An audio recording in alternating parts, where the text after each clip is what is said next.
Howdy, Hillbilly Nation. This is American Hillbilly. And welcome to the Guns, Beer, and Therapy Saturday Night Party. Ready?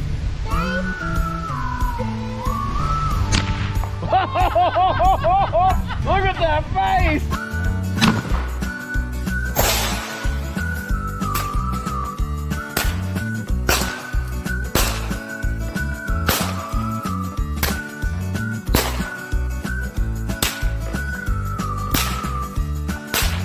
One less can of hard seltzer in this world.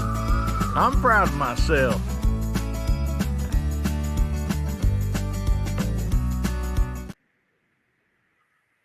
Howdy, Hillbilly Nation. This is American Hillbilly.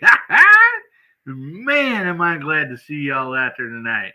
We have a party that's going to be absolutely blasted tonight. I mean, we have a great panel. We've got a rock and roll side chat. I mean, how can you not have fun tonight? Man, this almost didn't happen tonight. We had a storm come through last night. We lost electricity. Then we lost internet. And internet came on an hour ago.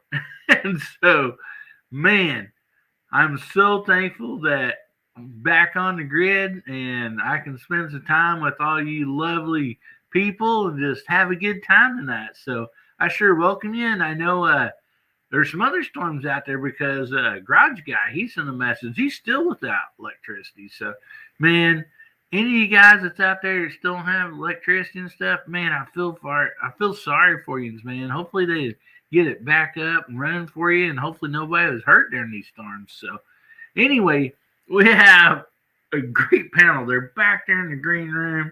I mean, it's just getting wild back there. I mean, when I was out, I had to leave. I mean, they were just getting so crazy back there. I'm not even going to tell you guys what they're doing. So, anyway, see if we can get them out here. Let's spring up. See if we can get Bubba out here. Bubba Triclops Ballistic. How you doing tonight, buddy? Doing good, running on 15 minutes of sleep, buddy. Woo! We're good. Well, I heard you was at a wedding, but it wasn't you getting married, huh? No, it wasn't me getting married. I doubt highly that I'll ever get married, but I mean, you know, there's always hope. Well, don't say that. There'll be some girl out there that will round you up and get you in the corner. Can you imagine somebody crazy as me? That'd be terrifying, kids. Terrifying. They're out there, buddy. I guarantee you they're out there. No doubt about that. Well, welcome to the show tonight, buddy. Thank you for coming on. And up next, we have JH586. How you doing tonight, buddy? Glad you can be here. Hey, man. Thanks for having me. We snuck out of the green room earlier, and that's as quick as I've ever seen anybody get dressed. Bubba was skinny dipping in Hillbilly's new pool. Just y'all want to know what's going on about that in the back. So he got dressed so fast. As soon as he heard that music, he was like, so yeah, thanks for having me, man. It's going to be a fun night, I think. He's out there in that Speedo again. Doggone it. Well, thank you very much, Jamie. I sure appreciate you for being on tonight. Thanks for having me. And up next, we have MacMan. How you doing tonight, buddy? So glad you can make it. Guys? How you doing, guys? Yeah, I'm a bit traumatized because, like Jamie said, we saw Bubba getting out of the pool, and I didn't know if he had a Speedo on or a thong on. It was pretty bad. So I was pretty traumatized. I'm glad we didn't have any hard seltzer out there because I don't know where they would have gone. It's better than the last time the cop asked me, you got a wallet on you? I said, I'm in a Speedo. Do you see a wallet anywhere? He said, I don't even see the Speedo.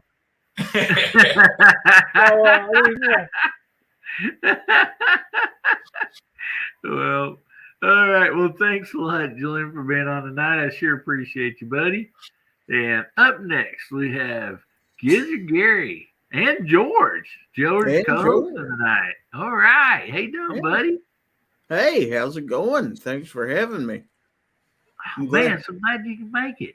Yeah, I'm glad I got here a little late. By the time I got into the green room, Bubba had already got dressed. So I'm glad I was a little late tonight. So Yeah, you don't want George saying something like no. I'd have to explain that to him. that. Oh boy. Well, thank you so much, Gary, for being here tonight. Thank Up you. next, we have AR Guns 1776. How you doing tonight, Elliot? So glad you can make it, buddy. Good to be here, man. Thank you for the invite. And good to see you guys in side chat. Good evening, Bubba, Jamie, Mike, Gizzard, you little hillbilly. You don't want no camera mistake tonight. I will tell you that because I'm no Speedo, but in other words, I'm not dressed. Yeah, you ain't Winnie Poohing it, are you? Doggone it. Now the old boxers.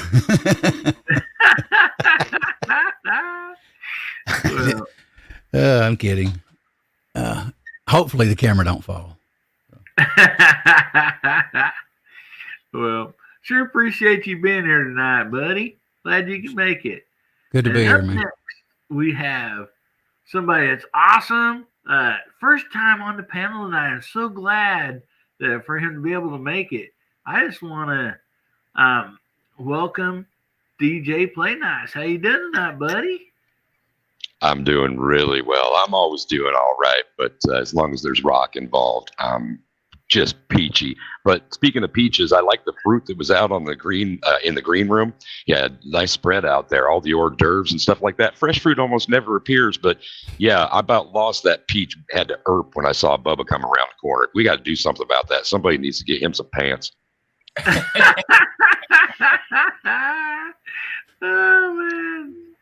Oh man, thank you so much for being here tonight, DJ. Really appreciate it very much. And yeah, you're exactly right.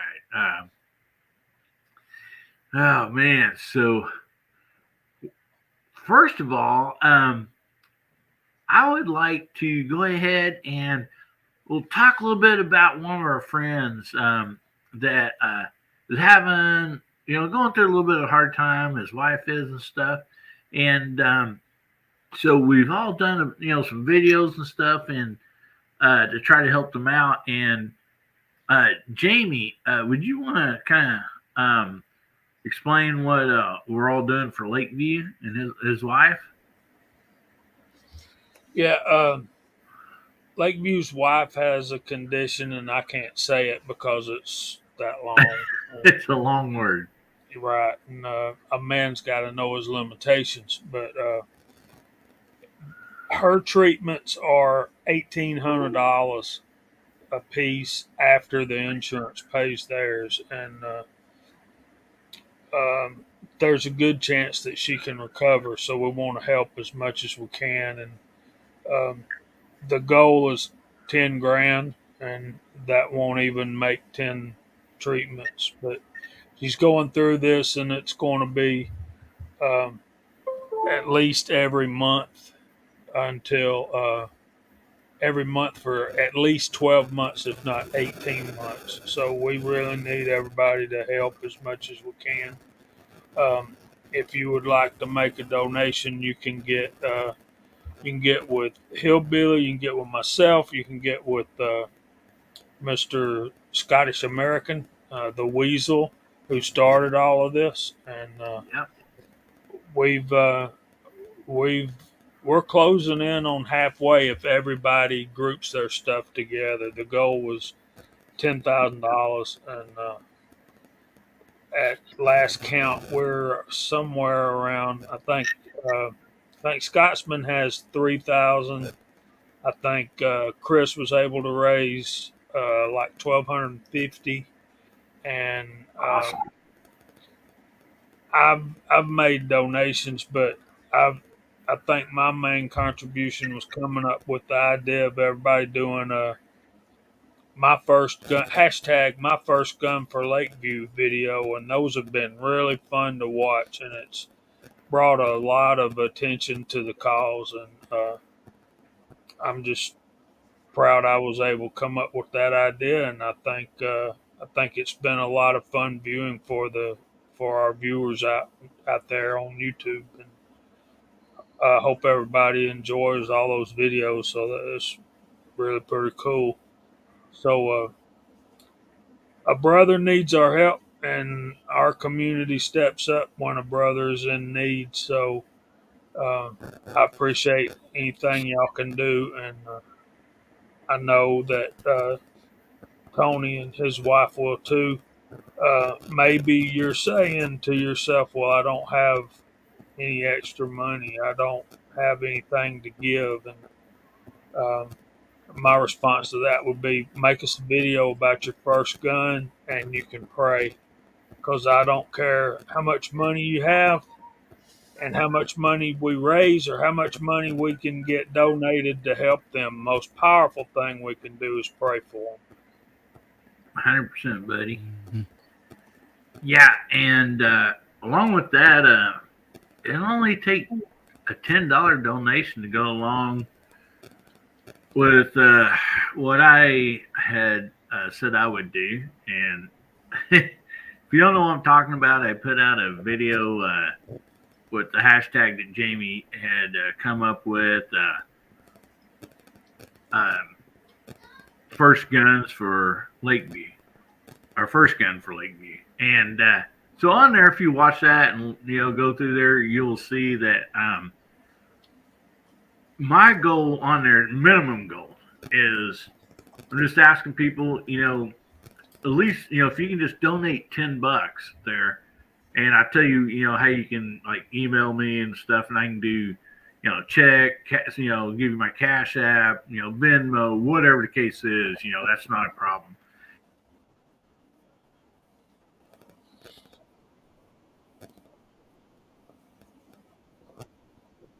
The 22nd. Oh man, I really don't want to do this, but it's all for a good cause. I will drink a White Claw hard seltzer, some type of hard seltzer, live right here on this show, and I'll probably throw up, but And last night I kind of got pinned into the deal between Jamie and the Scotsman that I agreed after they bullied me into this. I heard that I would drink a hard seltzer for every $200 that is raised in my channel. And Scotsman added on to that. What do you say, Jamie? All right, you got to understand, this man comes from the land of malted, smoky Scotch whiskey.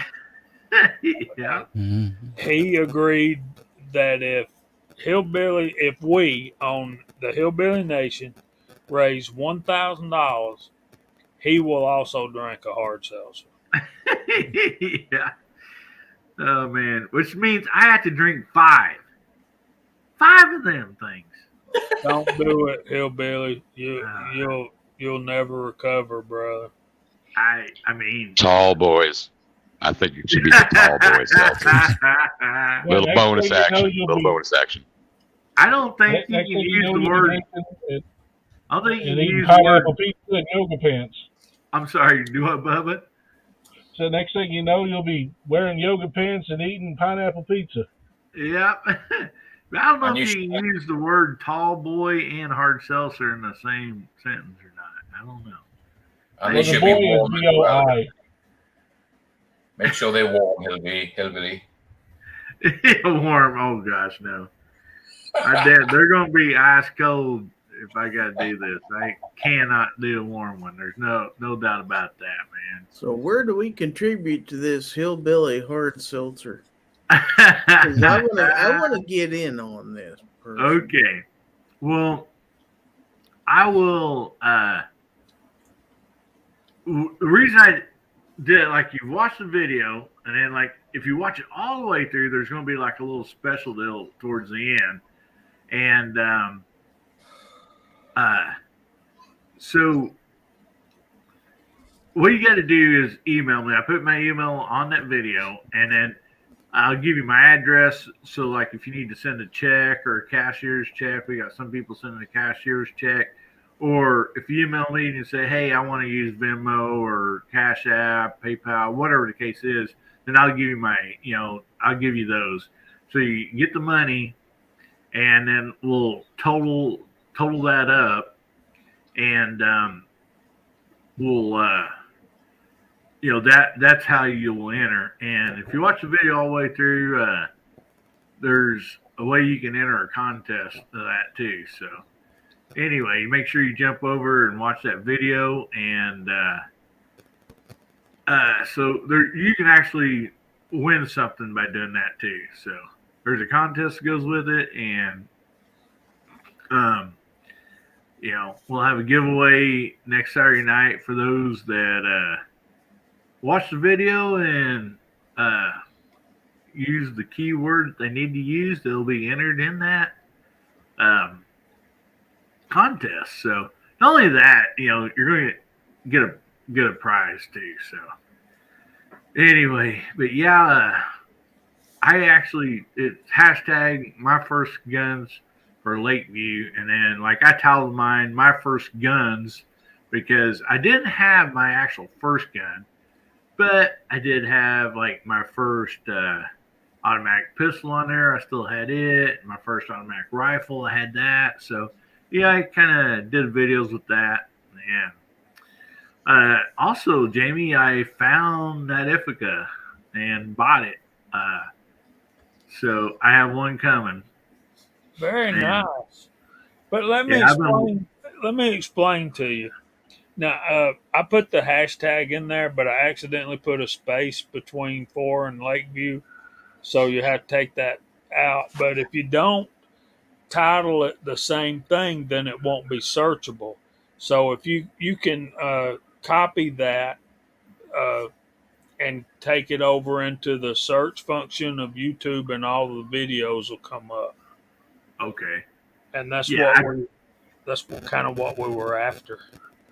Yeah, I don't think I put a space on mine, so it may not show that because I think hashtags, you're not supposed to use spaces or something. I don't know. No. But, yeah, I should have copied that. I'll go back and change that. So anyway, so we have a lot of people out here in the side chat, man. Great stuff going on out there. So Jamie, would you like to call it the side chat? What would you like for them to type in so we know they're out there? In honor of Lakeview, let's do LV. Can y'all do that? Just You type heard it, in guys. LV. Type in LV in the chat, and Jamie will shout you out here. Cool. First, I got to say, hey to my brother CW Longshot out there. So we already got them coming in. We got MacMan 039 reloading. We got Gizzard Gary, MacMan 039, Alaska 1 Andy, Duffer 426, Tim S. Come on, I know there's more than that. Come on.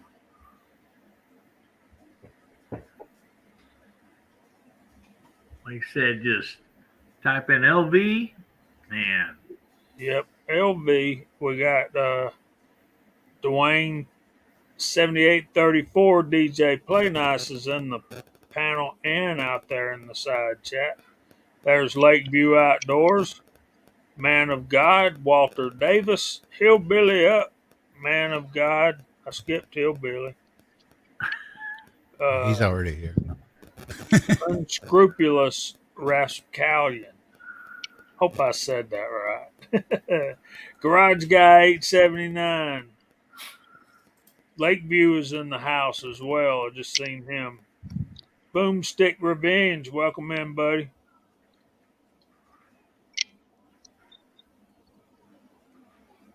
Is that all we got? There's Duffer 426. there's people out there that's shy. Yeah, maybe. We got several watching, so We do. all right. guys, make sure you get your hashtag. We'll be having a drawing here after a bit. And make sure you get your hashtag in. It's hashtag HBN28. So make sure you get that in. We'll be having a drawing later on. So make sure you get those hashtags in and get involved with that. And we got some pretty great topics coming up. So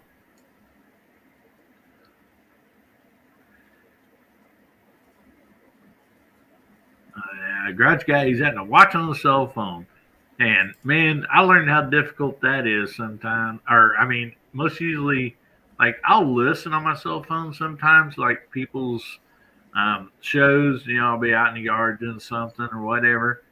But it's hard to, like, listen and then comment on the side chat and everything. So, man, it. I learned last night without electricity and internet that can be a difficult task. No doubt about that. So we got Dale Pogue out there as well, Hillbilly. Hey, Dale, welcome everybody. That's awesome. And I'm starting to see them hashtags rolling in. Good deal.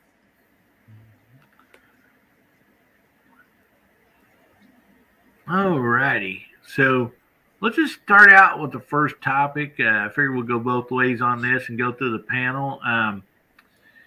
So we will start out with you, Bubba. The cheapest price gun that you've ever bought. Well, it don't mean like it could be a very expensive gun, but you got it for a really good price also. And I'm not talking about like not made well, like just a cheap gun. Like maybe it will be, maybe it is made well, maybe it's not, So we're not really looking for the quality of it, but more or less the purchase price. Because I know some of us have come up with some pretty darn good finds. So anyway, Bubba, I think I already know the answer to yours. So we'll start with you, buddy. Yeah, that would be a breakdown single shot 20 gauge that I bought for a. You know what? Let's just say not normally possible price. Yeah, we'll say that. The shotgun's name is the 16 Center, and I'm not going to tell you how much I paid for it, but the name should give it away. But after that one, it would be the. I guess it'd be the Rough Rider, Heritage Rough Rider. Yeah, which is also a good gun. So even though you can get them at a great price, don't necessarily mean that the quality of the gun's bad. So all right. So Jamie, we'll go on over to you, buddy. I got two that stick out in my mind. Back in the day, of course, I won't go way back because I've been buying guns since Moby Dick was a minnow. If I told y'all some of the prices I've paid for some of my older guns, you'd be cussing out these gun manufacturers. But two that back in, I think it was 2015, I bought a Taurus PT 111, and that was the predecessor to the G2C and the G3C. Yeah. All that stuff for $2. I thought that was not so long ago. I bought the BRG Elite 9, and that's a really nice gun for the kind of money they're talking about. You can 7.62 bought one for I think around. Well, we're not allowed to say prices, are we? I think we use the word acorns. Okay. We trade acorns for these. Right. He traded. I think 200 acorns Yeah. for one of those. I paid like 50 acorns more than that. I was still happy to get it. It's those are both really good guns for the money, I think. I feel like. Yeah. We can talk about some of my older Smith and Wessons, but they don't come like that. No, you can't find those deals no more. That's for sure. No. All Good right. question, Hillbilly. Pardon? That's a good question. Well, thank you. So, Mike Man.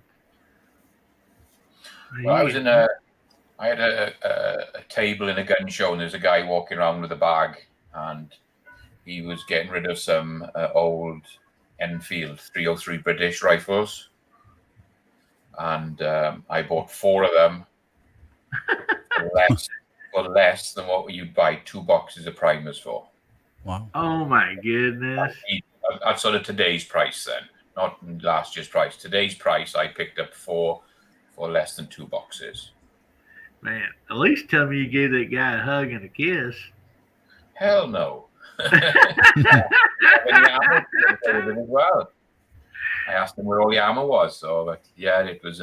He gave me the price. I didn't knock him down. I said, "Well, what do you want for him?" And he said, and that was it. I just didn't knock him down. Anything. I just took him. It sounds like a pretty good trade right there. So, my goodness. Well, thanks for sharing that, buddy. So, Gary, what do you got to say, buddy? Way back, I think it was around 86. I wanted to get me something to go squirrel hunting with, and I went to, back then, Walmart. Well, you can still buy a few guns there now, but back then you could pick up a lot of things. And I picked up, I still have it. It's a New England Firearms Partner. It's a single shot shotgun in 410. And whatever the currency was at the time, I gave 70 of them for it. So, My goodness. not bad. Sounds like a pretty good trade right there. I think it was doll hairs or something like that. My poor doll's missing some hair. So, all right, Elliot, what do you got, buddy? FIE 12 gauge shotgun, single shot, brand new. I'll tell you the decade, 70s, for 30 acorns, and that's probably almost tax right there, close to it.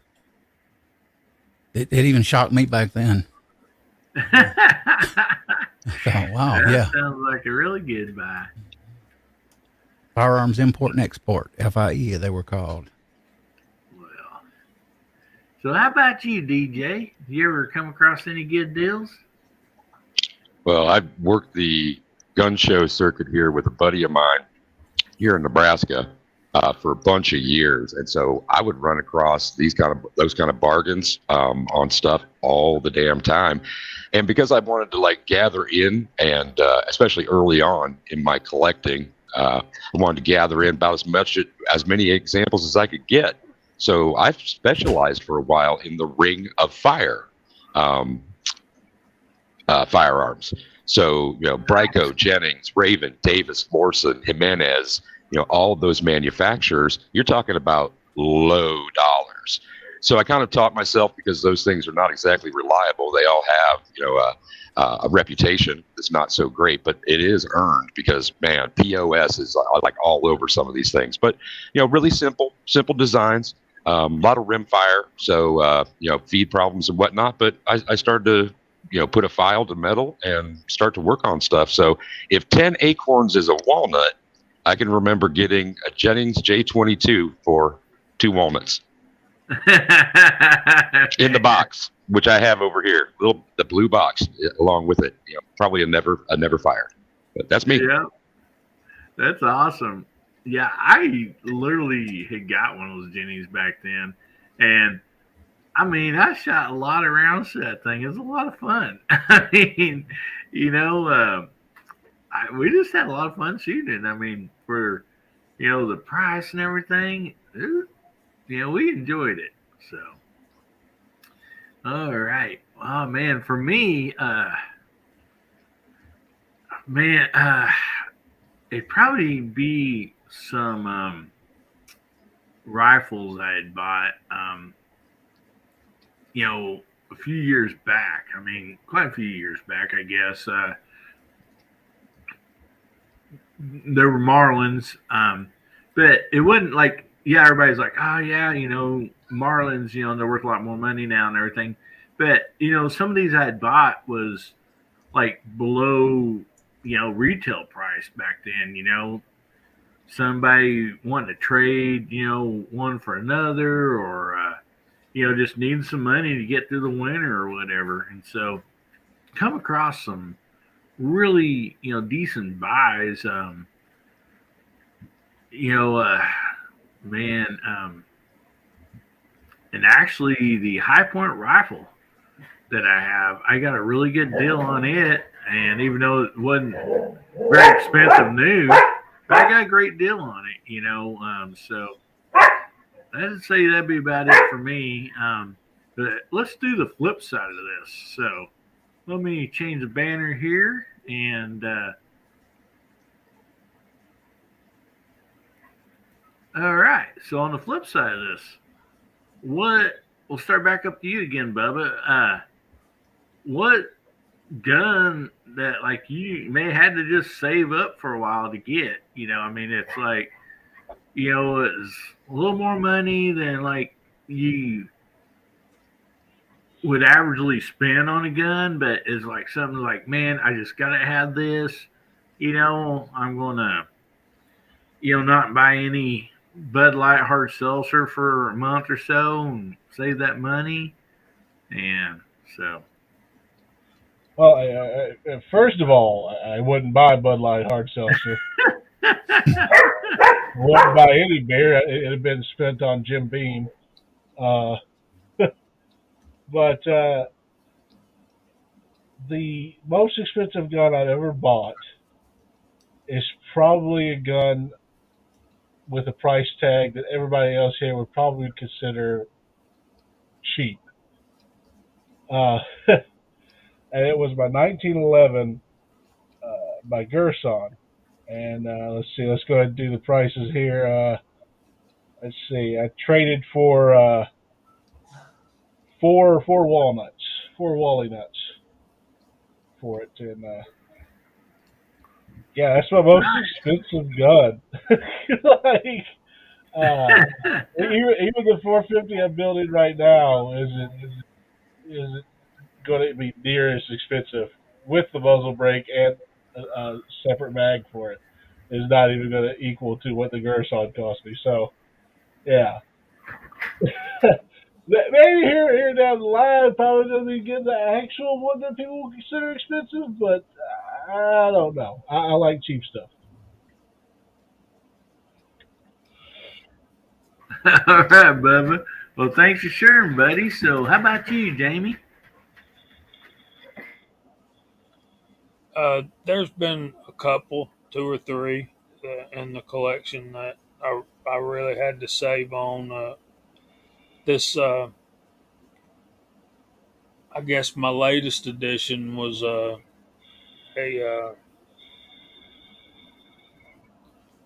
Ruger Blackhawk and 44 Magnum. I had to save a little bit for that, but I think the gun I have that's probably worth the most money right now would be I have a Seiko AV and 270 Winchester. It's my favorite deer hunting gun, and I didn't think it would. I didn't pay a whole lot of money for it. I didn't really save up for it or anything like that. It's just one that a buddy needed some money, and I just dished it out and took the gun. And and then since I've got it and started playing with it, I've realized what a high quality gun it is. And then you go look, and I said, man, I like that. I'm gonna go try to find another one. And You go looking at Seiko rifles, you'll see what I mean. Yeah. They're not cheap. So Alrighty. Well, thanks for sharing that, Jamie. I sure appreciate it. That man, yeah, that's you got a good deal there, no doubt about that. So, alrighty. So, MacMan, what did what do Mine's you gonna got, be buddy? the custom build rifle, the 338 Lepo. Probably with a scope, the suppressor, and everything on it. We're probably going to be at 10 big ones. Mm. So that's My goodness. and that's probably my. And then the rifle is that one, and then probably in the pistol would be that Colt Anaconda in 45 Colt. And pistol would be the most expensive pistol I got. Yeah. Yeah, you're not even talking acorns anymore. You're talking watermelons now. We're talking, yes.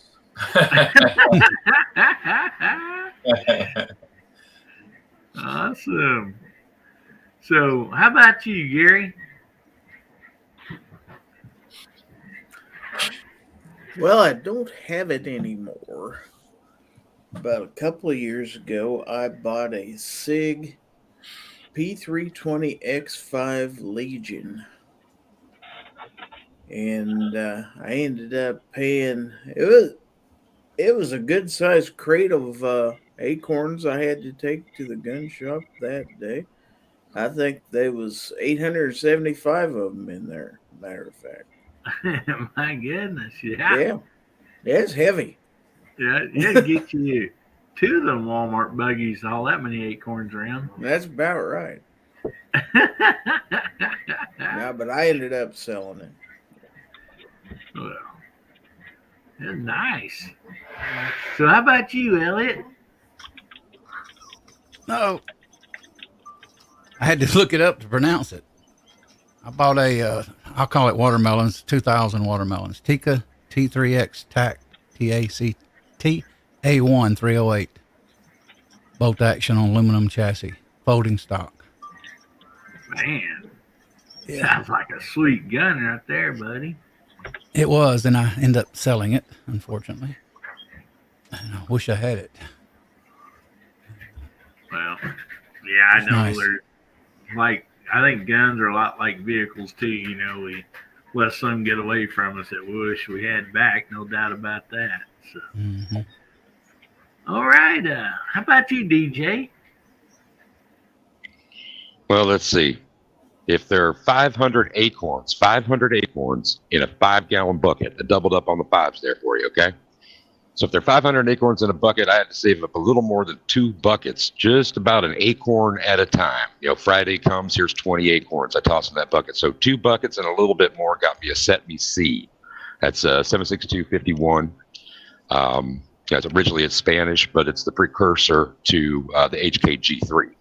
And I just, you know, I have an admission to make. The slap, the charging and the slap on the thing. I just, saw G3s in movies and whatnot, and I decided I wasn't going to go the AR way. I was going to go the other direction. So I'm international in that NATO round, which was also part of the decision. Although 5.56 is ubiquitous, it was one of those things where, okay, if supplies, were slowed down here or whatever, those NATO rounds are going to be around for a damn long time, certainly past my lifetime. And so I knew supply would always be there, sort of deal. Yep. And it's unique.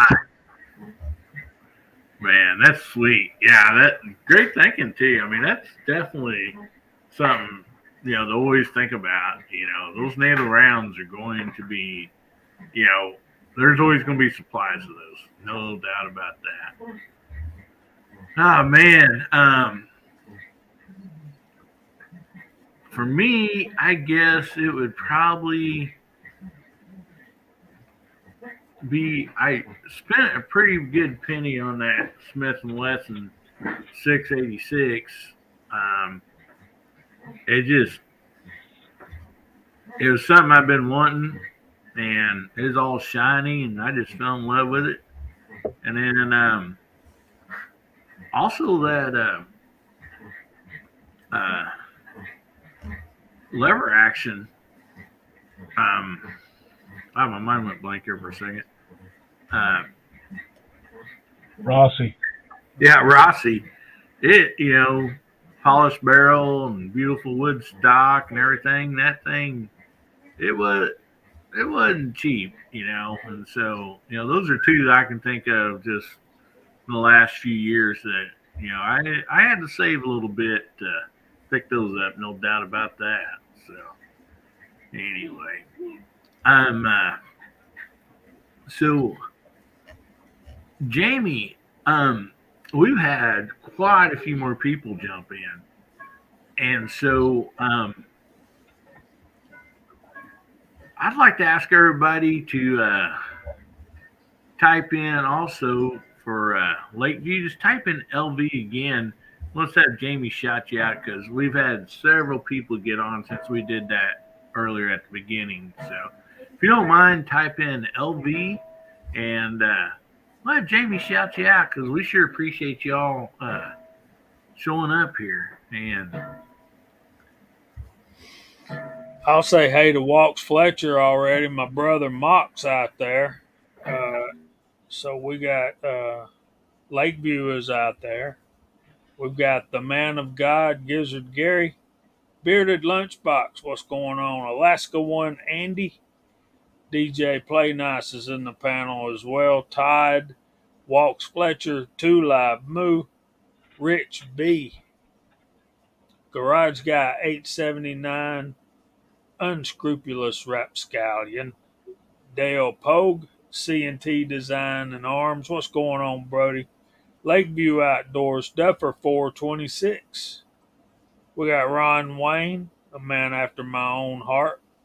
He likes single action revolvers and lever actions. So there's that.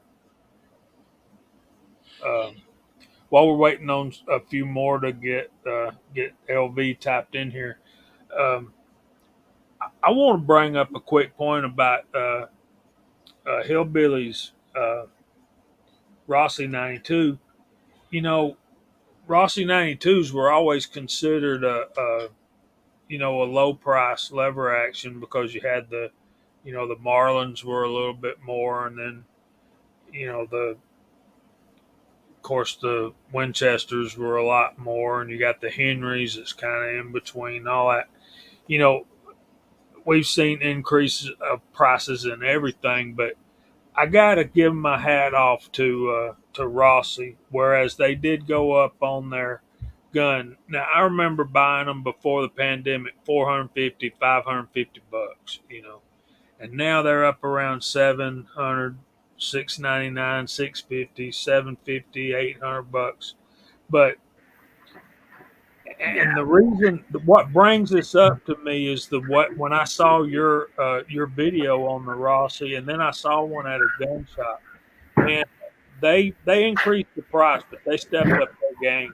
The wood and the fit and finish is just really, really nice on those guns. A whole lot better than they used to be. yeah, the one I bought was definitely over 800 acorns, and but it's the only one he had. He just got it in, and man, that thing is just singing and singing out to me, man. Like, take me home with you. And doggone it, I mean, just like my old cars and all that stuff, man. It's hard to pass up something that's shiny and good looking, I mean, that's how I ended up getting my wife. She is shiny and good looking, so So you're exactly right. I never thought I'd pay that much for one, but when I looked over that thing, the wood grain, the quality of that thing was just it was a lot better than a Rossi I'd had several years ago. I mean, you could definitely tell that it was just a lot better quality. So yeah, they stepped it up. That's for sure. I still can't get these dang gun fat fingers in that loading window very good though. You can get a replacement for that from uh, Ranger Point Precision, I think's the name of it, something like that. And Yeah, they're not very expensive. Basically, it's just a lightened down spring. But you know, Rossi's been notorious for that for forever. Is it stiff, Hillbilly? The gut? yeah, it's really stiff. I mean, You know how- it just pants the fire out of your finger there when your thumb when you get that pushed in all the way. Which you can use the next shell to push that one in, but then when you get to the end, you still got to push that in. Which I had a lot of people comment on my video. They're like, hey, you can just stick a piece of ammunition in there where it leaves it open, weaken that spring some, and so that's what I've been doing, and It helped me. I think that'll work. I have not took it back out and shot it again since I've been doing that, but I figure it'll loosen up, and Jamie has sent me a little sent me an email on some update stuff for it, so I'll eventually probably add that stuff to it. So I had a Marlin. It was real hard. I mean, I stuck the shell in like a cartridge in, left it for like a month, and then pull it out, then put it back in, a week or so later. All of a sudden, boom, boom. Just helped it quite a bit, actually. that's awesome. Mine runs flawless. Garage guy. Of course, it's probably 30 years old. It's rough and it's earned every scratch on it. I can tell you all about it. Or I actually have a video about it when I first got it, and come in a trade, so I was glad to get it. And but you can take that gun apart, and God bless you putting it back together. Well, I figured I'd just buy those parts and just send everything to you. That'd be a good idea. But yeah, there's a lot of areas, you can slick up in there and they'll run a lot smoother. And then you can take that spring out, and you can do this with Marlins too, but if you got a blued gun, you might not want to, but you can just take a round file and smooth that edge off of the inside, and you won't be able to see it from the outside of the gun, but it won't cut your finger up. Get rid of all of those sharp edges, man. It'll Makes sense. yeah. Wood says he just uses a big pen to stick in there. So I'm going to take a look at Rossi. yeah, there's Woxers. You can get a cartridge pusher too. So another good idea.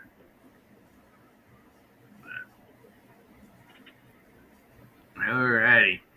So let's see. Let's get to next topic.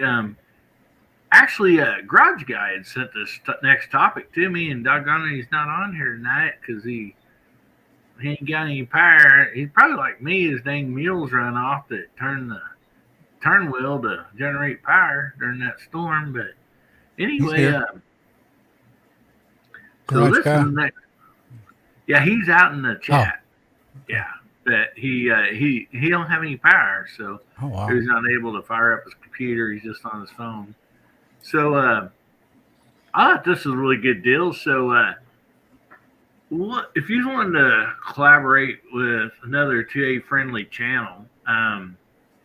Who would you like to collaborate with and make a video? I thought that'd be a lot of fun, and I'm probably going to guess what Bubba's might be. But Well, there's two people. If you talk about Lockman? the guys that have a substantially large base, and it's not going to be Demolition Ranch. I want nothing to do with that sellout. and I would say Brandon Herrera, but I no, I'm good. But it would either be Kentucky Ballistics or administrative results are two Alrighty. people I would want to do it with. Other than that, everybody here on this panel is one I would like to just like Yeah, show up at their and house and be like, let me shoot that 10mm 610 there, Mac man. Let me shoot that rubber gun there. Let me shoot got such and such. You know what I mean? Yeah, boy. But if you're referring to the big stars, definitely going to be the Kentucky Ballistics or Admin results. As far as just shitting around with people that I really enjoy hanging out with, it'd be one of you guys. So, yeah. yeah, and that's something else I think maybe that Mark was probably also talking about. There's some really big creators out there, but also some that might not have those type of numbers, but also there's somebody a person or two that you would just really like to get together with and make a video or something, and so there's so many great people out there, man. But So yeah, guys, I'm gonna have to bow out. Like I said, 15 minutes of sleep, and I'm going in and out. So I understand, and you need to plug your channel too before you gotta go, buddy. I'm not gonna plug my channel. Go watch everybody here on the panel.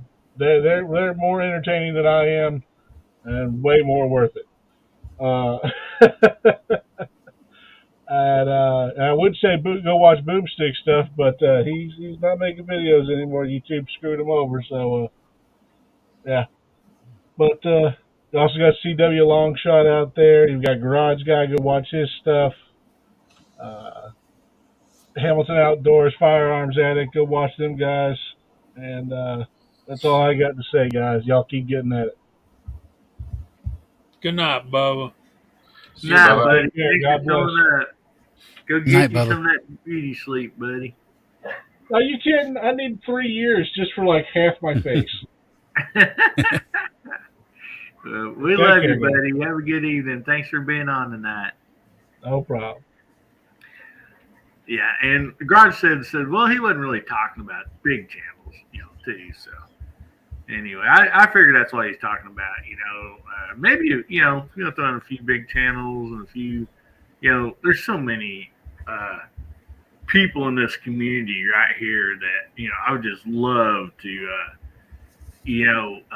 get together with and have fun with, and so anyway, yeah, Gary, man, that's something that might happen. I seen right here it is. Said summit at my place. Yeah. You bet you, man. That's something that could happen in the near future, probably. We'll just have to all get together and You name the date, I'll be there. I don't have that And for far to anybody- travel to see you. So. Yeah, Gary's close in. I'm not that far. And I got to say, Yeah. I vote for central states all the time. I think there's way too much focus on each of the coasts.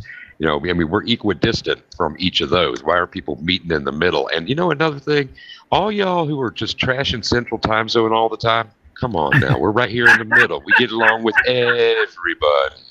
You betcha. You betcha. Well, you do know, DJ, when things get rough, everybody's going to be running to the central time zone. True that. Yeah. But awesome. Yeah. And that's something we may have to set up sometime before too long.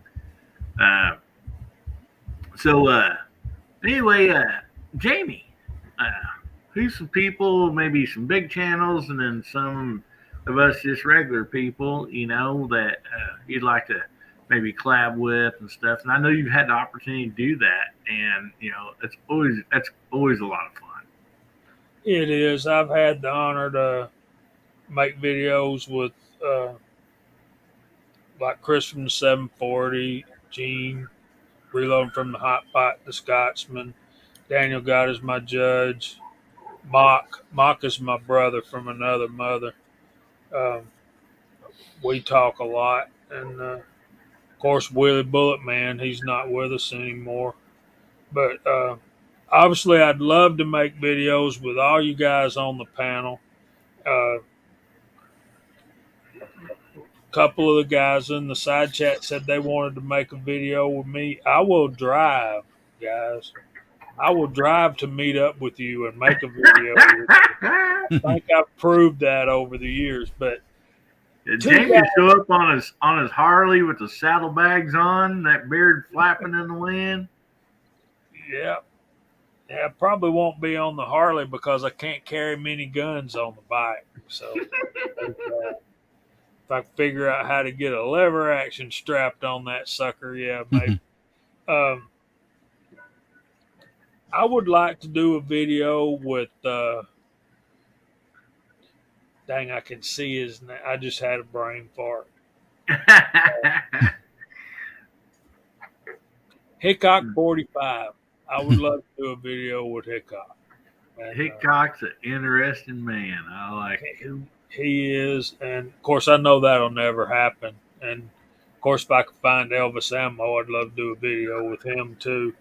But a new guy, I'm a new fan of Mr. Ron Wayne, and I've got a lot of videos of his that I need to watch. And me and him seem to think the same way about our taste in firearms. I'd love to get together and make a video with Ron Wayne. Yeah, Ron don't know this, but one day he's gonna get ready to do a Sunday range day, and we're just all gonna be showing up.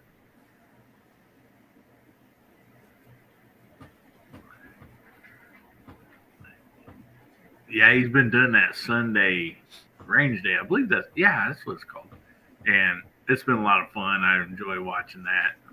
The Sunday shoot arounds. Yeah,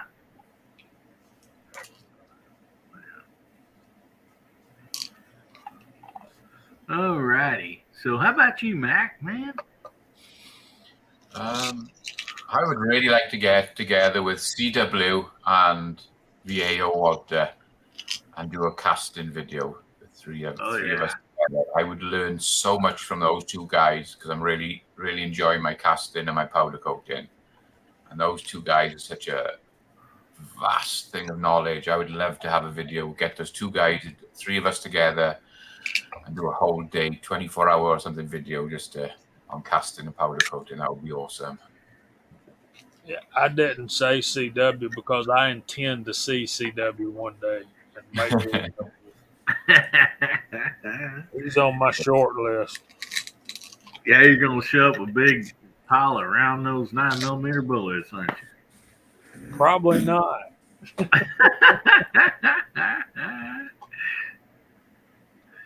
Alrighty.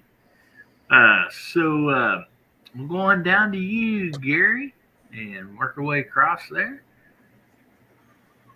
Well, let's see. I got a couple people that's fairly local to me, like you, for example. Yeah. I'd like to do a collab with you, Gun Snob. You're both about 3 hours from me. Yeah, and I think me and Snob's only about 45 minutes to an hour away from each other. He comes through here quite a bit.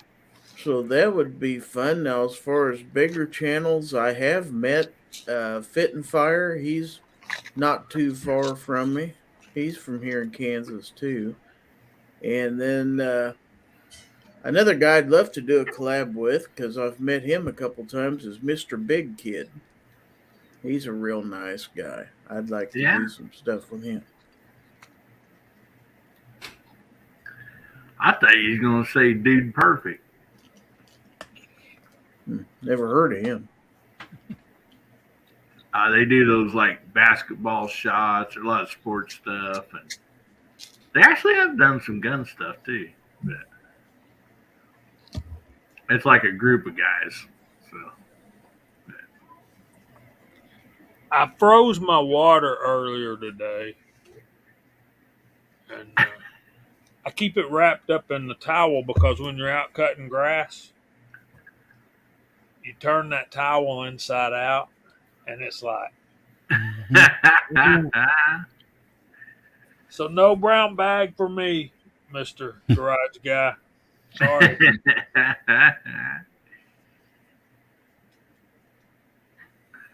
Yep.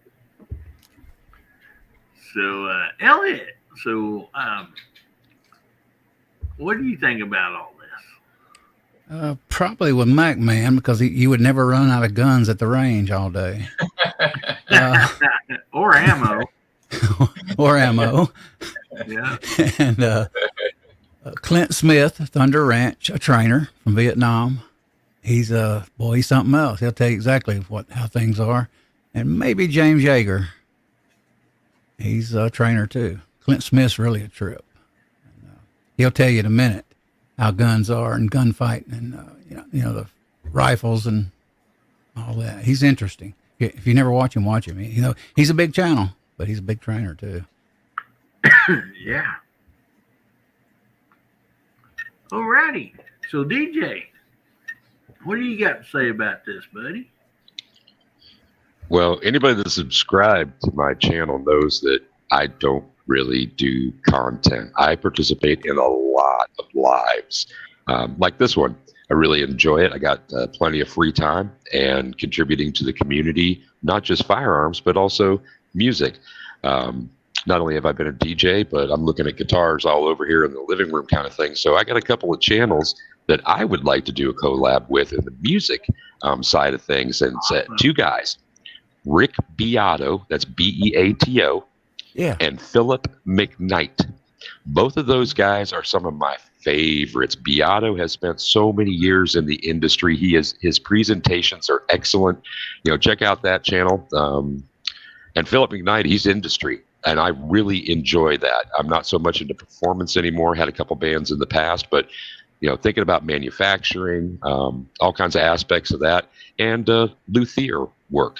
I got this thing where I'll go out and I'll pick up, $100 Squier Stratocaster, and I'll do what it needs. And somebody comes along, they want a guitar, Guns and Barbecues, and one of them, he wanted an acoustic, and he wanted a blue one. So I found one, worked on it, passed it on to him. Same thing with an electric that I understand he's going to pass on to his daughter because she wants to go strumming away. And let's see, when it comes to, more focus in the community that's gathered here tonight, I got two. Gun websites. I've never met the guy in person, but I have spent hours and hours with that man, thousands of hours.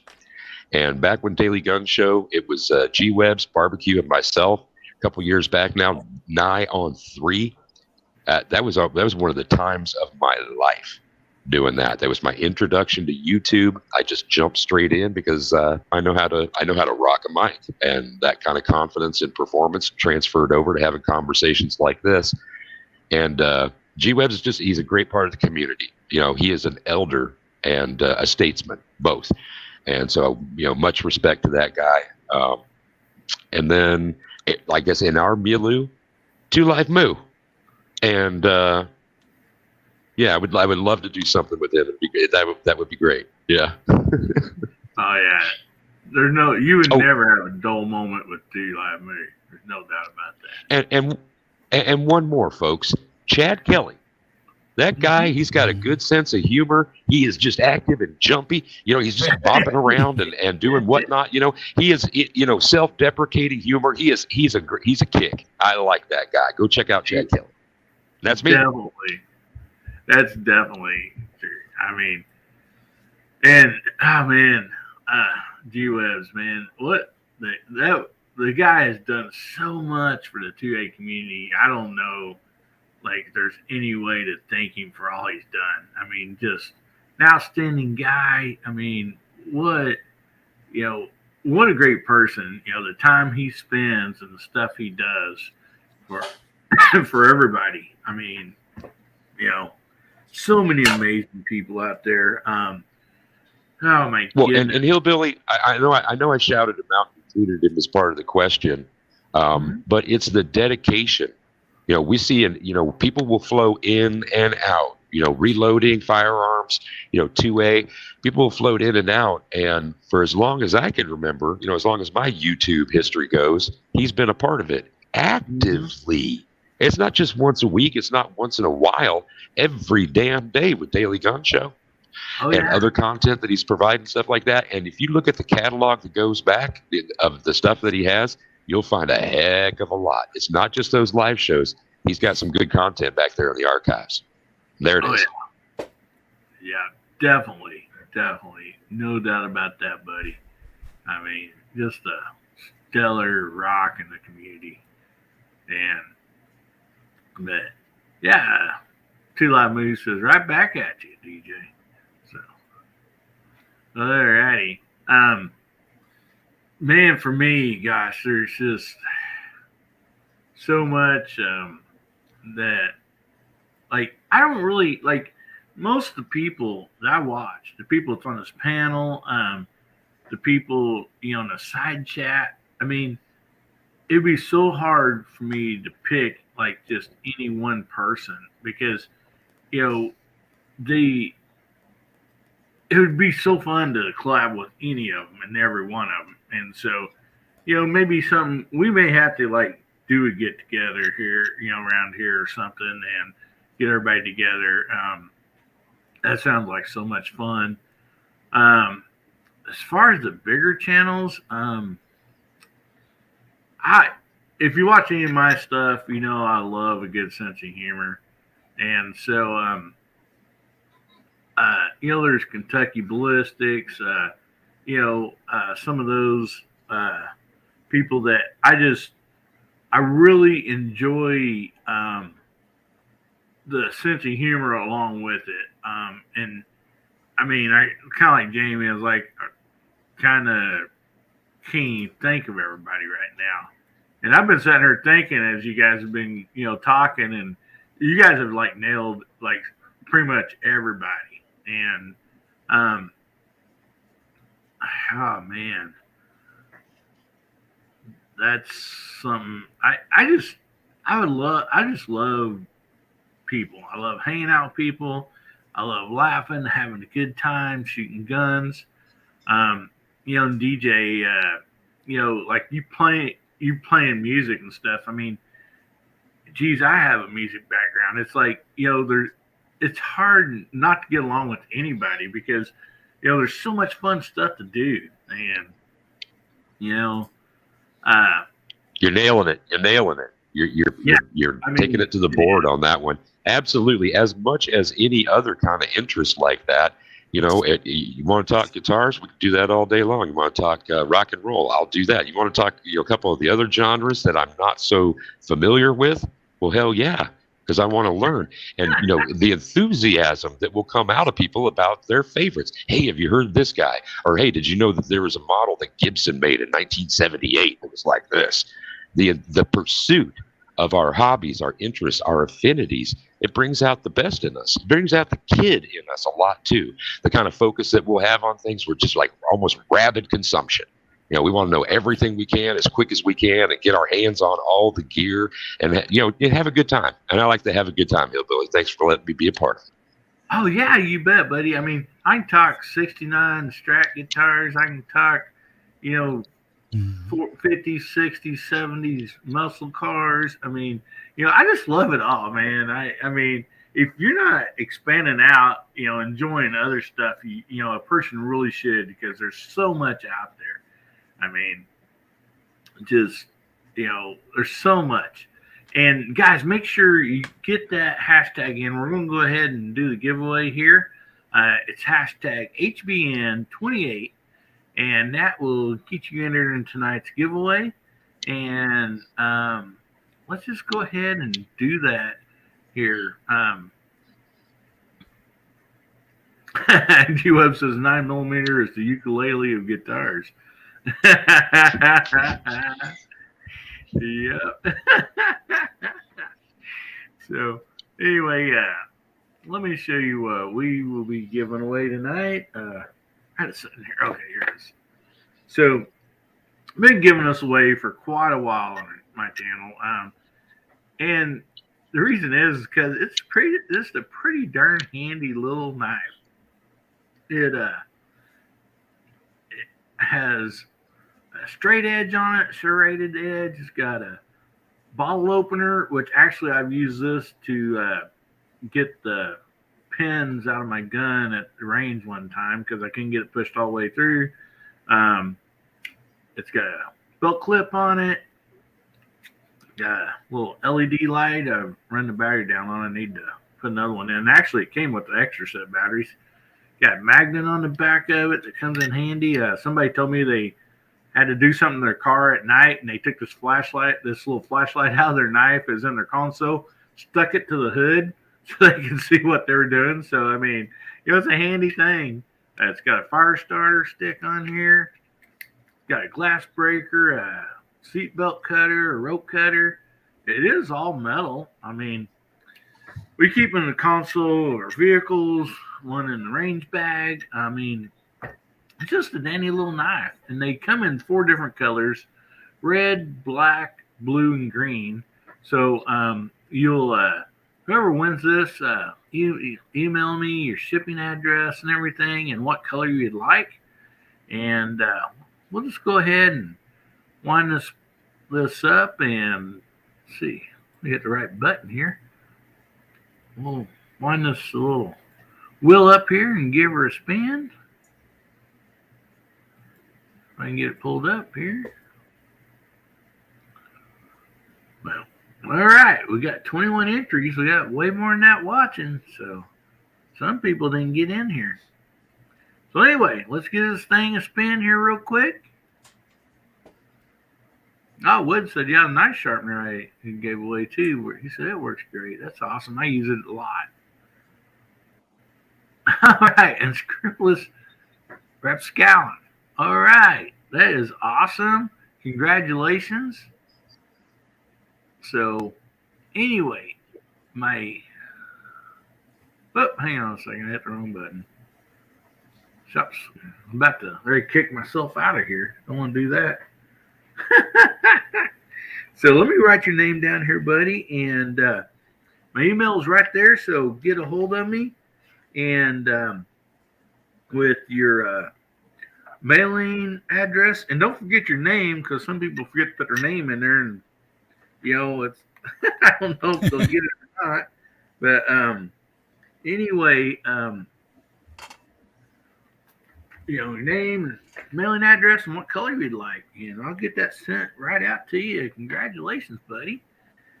And so we have another topic here. I had asked DJ, I was like, can you come up with us a good, fun topic for music or whatever? And anyway, and he's like, yeah. So his question, oh man, I didn't type that in. Let me type this in right here real quick so I can bring it up.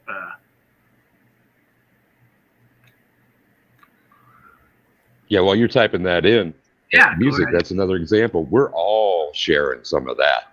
I don't know anybody that doesn't have a favorite song, doesn't have a favorite artist, kind of thing.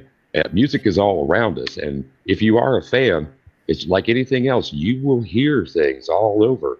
And having an open and willing ear, I think, is one of the best utility tools that you can have. A lot of people will they'll crap on a certain genre or something like that. If you open up your mind a little bit and you follow the rhythm, the beat, or what they're trying to say, an open mind will open up a lot of musical doors. Oh, yeah. Yeah, you're definitely right about that. All right. He's still out there, so to put it in good use, that's great, buddy. Like I said, just send me an email and we'll get it shipped right out to you. So, DJ, do you want to start with this or do you want to end with this topic? Since it's yours, let me bring it up here. Well, I'm a verbose kind of guy. if you've ever listened to, a barbecue show, check out Guns and Barbecue, by the way. Shout out to my Oh, boy. yeah. I can go for hours and hours. I'm one of those people. Give me something to drink or something to eat to get me to shut up, and that's about the only time you're going to get it. So if we're talking about things that are, musical and a favorite kind of thing, I think it'd be kind of cool for us to, maybe talk about, your favorite artist or, something like that. If you've got, something that like, well, how about first album and first concert? Let's do that one kind of thing. I think most people would have the ability to lock on to that. And if you don't have a first concert, or you never bought some music, how about just that favorite song? And I think that everybody's going to toss us some good things. We'll be listening. So Hillbilly, why don't you start it up? I'm going to turn the tables. Yeah, you bet you, buddy. Oh man. First concert was actually Sammy Hagar, the Red Rocker himself. And I was 14 or 15. And my mother had took me and some of my friends, and their parents was all cool with it. We didn't have to worry about stuff like people have to worry about now, back in those days. And anyway, we got dropped off at the, in front of the center there. We went in and we had seats. And I tell you what, it was the best concert. I mean, that I've ever heard, because not only was I a fan of Sammy Hagar, but just experiencing that music that loud and actually seeing the person, and he put on a wonderful show. This was back during I Can't Drive 55 album, just put on a great show. And so, like, that's something that just really, really stuck with me, that I will never forget. I think I could go through in my mind from the time that concert started to the time it ended. And I remember us getting back in my mother's van. She picked us up right out front there, and all of us boys were like yelling at each other because we couldn't hear anymore. My mom's like, "You guys just pipe down a little bit. Every one of you guys are screaming." And, we were just so excited, and, our hearing, was just, we were just pumped. We just loved it. And there's been several concerts that I did in my teenage years and maybe a little bit in my young 20s where, you get to go camp out, the day or two, ahead of the time, for the tickets and everything. Jimmy Buffett, believe it or not, is another person that just does a phenomenal concert. I mean, I've seen so many country, classic rock. We actually have a concert place here by us, and so I've got to experience a lot of great bands, be backstage with them. I've actually been backstage at the Grand Ole Opry. One of my uncles, I know, and everybody's going to think, yeah, right, but he literally was the personal bodyguard and drove the bus for Dolly Parton for many years. And so, like, she's literally been here, and stayed here at my, in our town. She's brought friends with her, too. And this is when I was younger, and I actually have a picture to prove it. But music is a wonderful thing. I'm the type of person, I like everything, man. I like the old, country western. I like, country. I like rock and roll all the way back from the, 50s and 60s to, some of the new stuff. I like listening to some blues, it's such a wide deal for me. Man, I don't know if I could actually pick a favorite. It'd be tough because I have such a wide range of music that I appreciate and love. I mean, I'll put in Hillbilly, I can absolutely relate to that. That who's at the top, who's the pinnacle, the top 100 rock songs of all time. Rolling Stone always doing 50 best albums of this century kind of thing. It is hard to narrow them down. There's so much pleasure that can be drawn in through the ear hole kind of thing that maybe top 3 in each genre or something. But I've had hours long, more than that, I've had years long dialogues with folks like that, and bringing in the new stuff. I was glad to hear you say that. I mean, you started back with 50s, 60s, and I'm like, cool. He's got it all the way back there. And then you said the modern stuff too. Every once in a while, you go out and grab something new.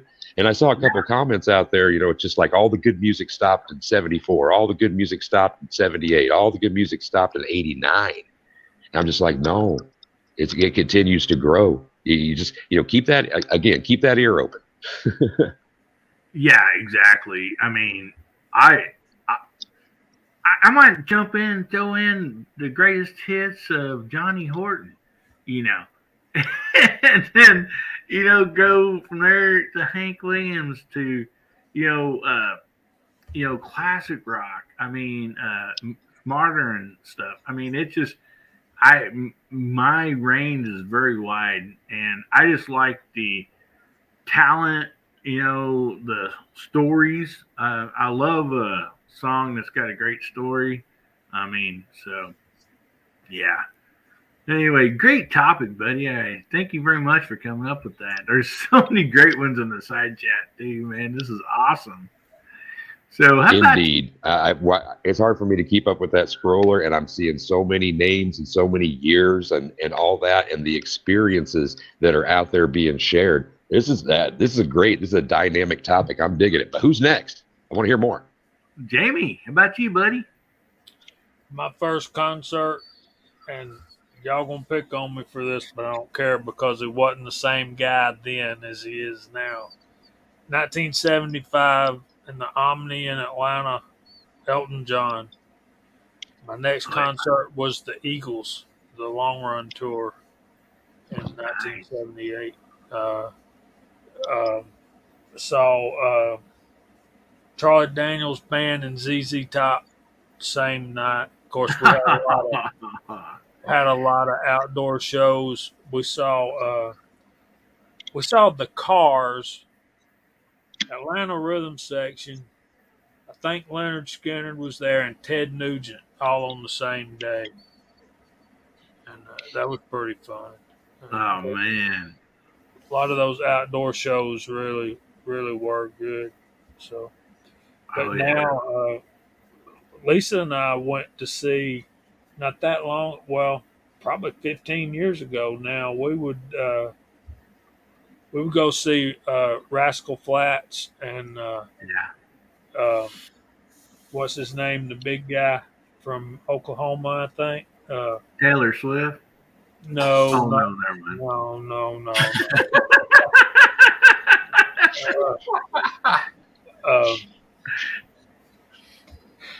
The big guy, golly, we seen him. Jelly twice. Roll? No, not Jelly Roll. I love Jelly Roll. I've just turned on to him, man. Yeah. And we got Hillbilly talking about this country stuff. Elton John was awesome, Moo, especially back in the 70s. I totally agree. Tiny Dancer is one of my favorite songs. Saw Marshall Tucker and 38 Special the same night, too. A group I'll never pay money to see again is 38 Special. I paid money to see their concert, and I was rewarded by having Budweiser poured all over me. by Ronnie Van Zant's little brother. So, really? Yeah. I would love to see Zach Brown. Toby Keith, that's his name. Toby Keith, yeah. We saw him twice, and Dwight Yoakam, I'm not a great fan. I like some of his songs. There's a guy that I would love to see. I'm a big Don Williams fan. I don't know if y'all. Oh yeah. I like. Oh yeah. Don Williams. Of course, he's passed on now. Um, When you say Toby Keith, you can just say America too. I mean, right. Toby, he's great, man. He's Yeah. great. He's fun to see in concert. But you were talking about all the country artists. I'm so country that I saw Loretta Lynn sing Coal Miner's Daughter on a Saturday night at the Grand Ole Opry. awesome. Now, if that ain't country, grits ain't groceries, and eggs ain't poultry. I agree with you, buddy. Awesome. Yeah. So can I beg out, man? I need to go to bed. I got to You teach betcha. Sunday school in the morning. You bet you, buddy. And I knew you was needing to leave out. And so, yeah, go ahead and plug your channel and what you got coming up, Jamie. I've got, y'all know I started this 308 load series, and YouTube ain't playing nice with me. So I'm probably going to release my first episode of 308 tomorrow. And let's let the chips fall where they may. And the rest of the series will probably be on Rumble. And of course, we always do Georgia Shooting Connection Friday night live stream. Hope y'all come over and Don't miss that. check us out. I want to thank everybody in the side chat. Y'all always so good to me, better than I deserve. And thank you for having me. Guys on the panel, enjoyed hanging out with y'all guys. Especially DJ. What's up, man? Thanks for being here tonight, buddy. Never enough, man. That's what I say. When somebody says, "What's up?" I say, "Never enough." I want it all. But yeah, have a good rest, brother. Luego, amigo. Good night, guys. Thanks for being on, Jamie. We appreciate you, buddy. Jamie. Good to see Have a you. good evening. Thanks for having me. You bet. And I got to address Mark Thomas out there, man. See, where did that go? Because I totally agree with him. Love to be able to see Stevie Ray Vaughan. Man, Ugh. I was a big fan. And I seen his brother play, with the band. But, yeah, Stevie Ray was amazing. Gone too soon. Gone too soon. Yep. Actually, Really, truly was. We was at the NASCAR race in Texas, and if you ain't ever been to one, we was in the camping section, area, and they just kind of party all night, between the, Friday night and Saturday and Sunday, and so there's always something going on. And there was one section there, they got like 3 or 4 camping spaces, and they literally parked their camper there and had like this little temporary stage set up, and they had live music, and there's this 16-year-old boy from Texas down there. I mean, he just got up with long blonde greasy hair and had a wife beater t-shirt on, and that kid played some Stevie Ray Vaughan like I've never heard before. I mean, anybody else try, to play it. And so there's so much talent out there. But I mean, I just remember that, and I mean, that kid just amazed me, and so. All right, Mac man. So what you got, buddy? You kind of grew up across the pond there, so. I like a vast thing of music. So some of the people I've seen Lionel Richie, I've seen Cher, Roxette. Probably the best concert I ever went to, I was lucky enough to see him before he passed, was Freddie Mercury with Queen. Oh, Oh, nice. stop. Full stop. Full stop. Full stop. You got to see Queen. I gotta hear more. I'm sorry, I gotta interrupt. I want to know the venue. You tell me more. I never heard that man's voice in person, and I wished I had. So it was in a place called Nebsworth Park, just outside London. Mhm. And it was an open air park. It was like a natural amphitheater. They reckon there was probably 400,000 or 500,000 people there. It was just immense. So it started off with a band called Big Country, and then Status Quo came on. And then as it was getting dark, as it was getting dark, they switched all the lights off. It was pitch black, and all you could hear was a helicopter coming in over the crowd, and it landed on the stage, and the lights hit the helicopter. Freddie Mercury got out, and as the helicopter took off, he went straight into It's a Kind of Magic. Oh, boy, that's It a good was song. just Oh, man. unbelievable. It was like a 2.5. He was on stage for like 2.5 hours, non-stop. He just went off every now and again to do a quick change of clothes. But he used to just wear that white shirt and that sleeveless shirt, and he basically sang for 2.5 hours. It was unbelievable. And there's an album around it as well. I think it's called Midsummer Nights or something. It's called. That's the album around that concert and everything they did. Yeah, it was pretty good. It was something I'll never forget. Big W's on that. Wow. That's a huge wow, man. That's a blessing. That's a blessing and a half. Wow. One of my favorite songs. Kind of made it. And then another great concert we went to. I've seen Tina Turner 5 times in concert. I loved that woman. She was my favorite singer of all time. We went to Dublin in Ireland. There was a busload of us, 13 of us went over to Ireland, and it was quite a small venue.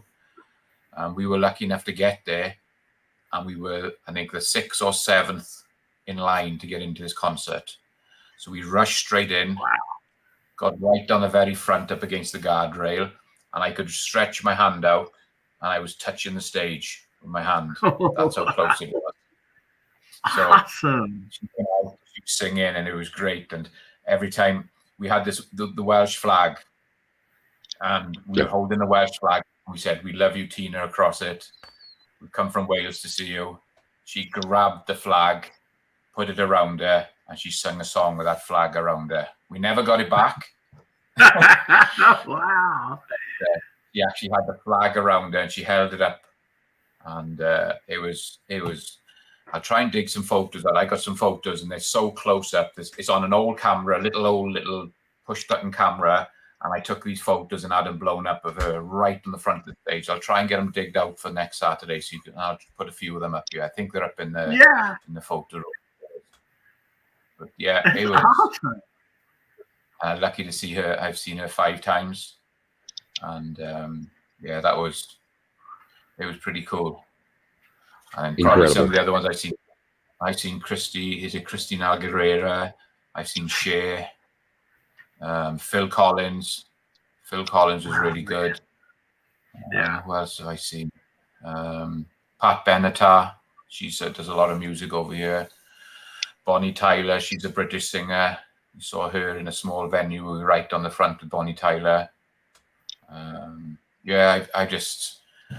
been to a lot of concerts, and it's just,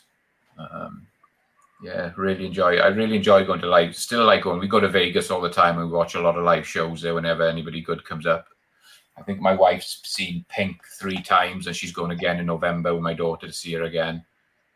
So, but yeah, I cover a huge range of music. I love it all. That's awesome. Thanks, man. That's awesome. What a great stories, Mike, man. That is awesome. Man. Yeah, that's something else. Some of the concerts you've got to see. That is amazing. And the trouble is, a lot of these people now, like they're dying away. We've lost Freddie. We've lost Tina.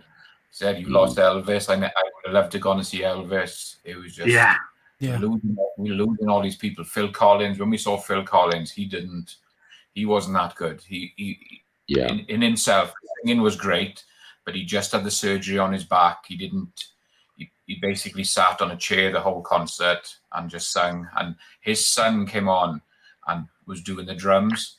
And I think his son is just as good on the drums as he is. Oh, yeah. He did a whole compilation on the drums and everything, and it was just really good. But Phil himself, I think he's finished now touring because his body's given up. He's just broken. Yeah.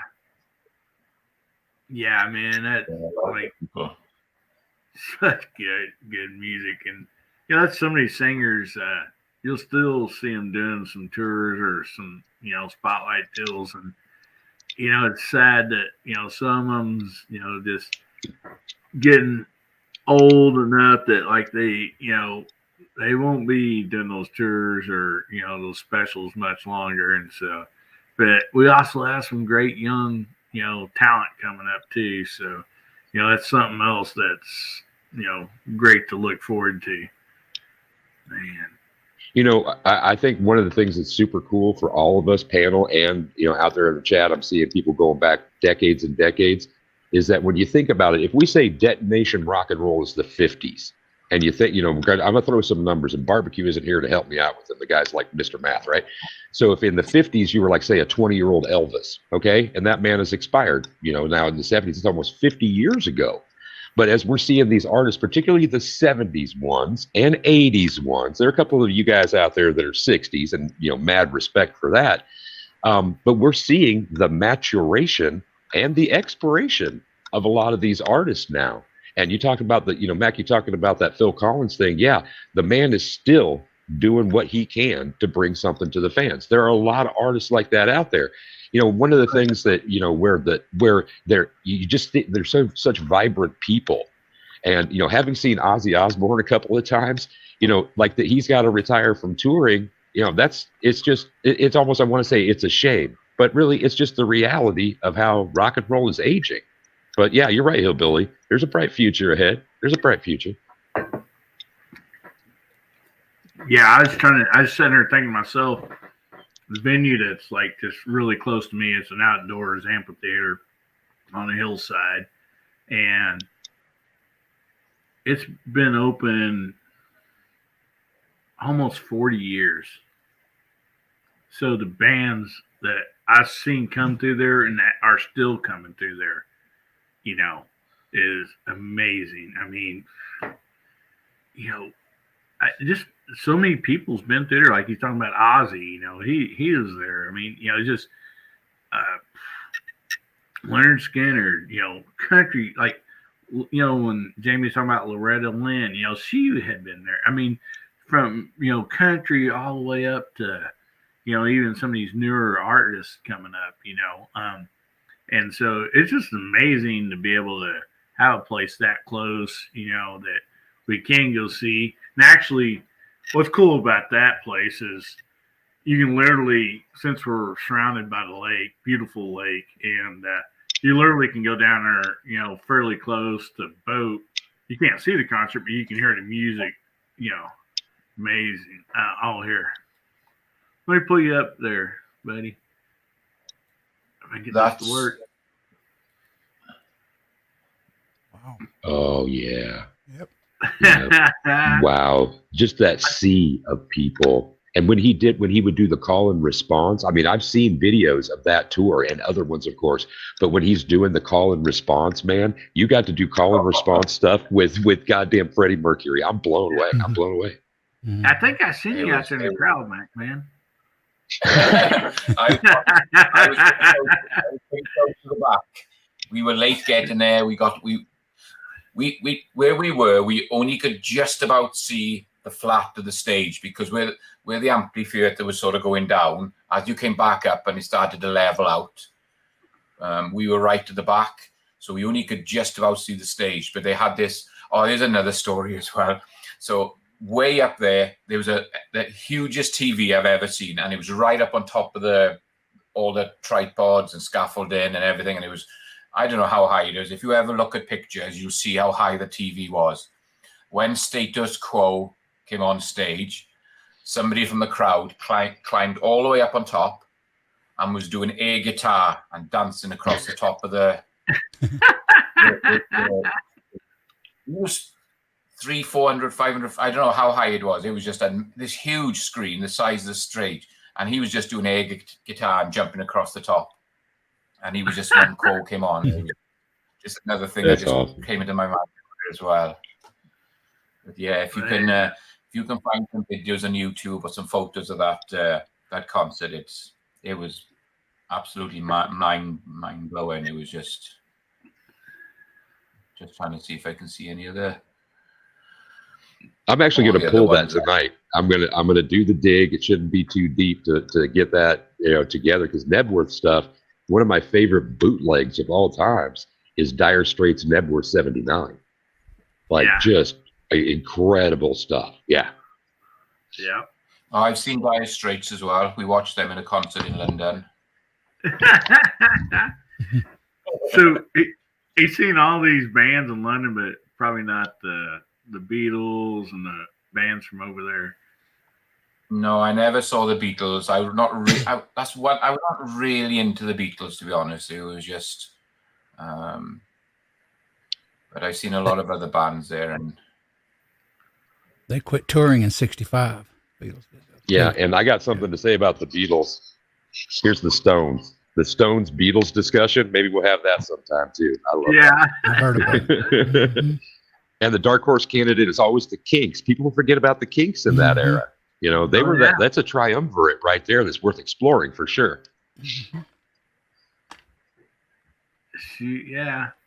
Yeah, and there was oh man, I can't, my mind went blank. A great rock band that come out of Germany. Scorpions? Yeah, Scorpions one of them. It's not the one I'm thinking of, but yeah, there was, there was several, maybe I'll think about it here in a minute. But a buddy of mine was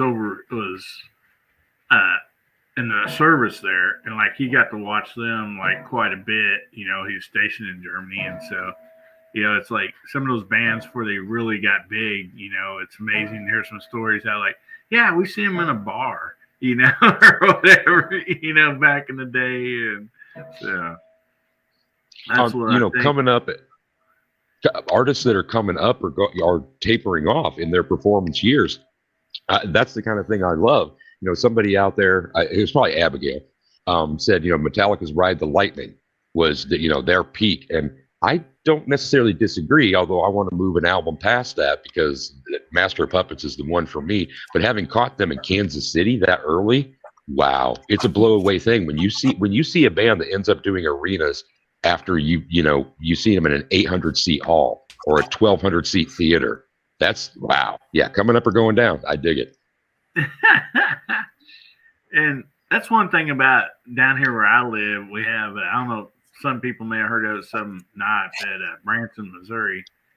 And there's, sweetie, how many theaters are over there in Branson? Quite a few. 30 to 50. Yeah, at least 30 to 50, theaters of some people, might be, country singers that's older now or whatever. Just kind of all different types of just basically, more family and stuff. So these people here, they're doing a couple shows a day in their own theater and stuff. And so it's really cool that, you can go watch these people and for a pretty reasonable price at their own theater, or maybe, certain theaters that have different ones come in. And it's not so much like a, big concert, but, they'll hold, anywhere from 300 to 500 people or whatever. And so, and sometimes on those deals, you literally can meet and talk with them, so, that's always cool. And too. doing after the show when they're, they got merch tables, you have some of those artists, like Mac was talking about, being, hand distance, there it is. They're putting hands on, putting signatures on albums if you want a little quick conversation. I avoid the selfies thing. I got a couple of things in my past that make me avoid those.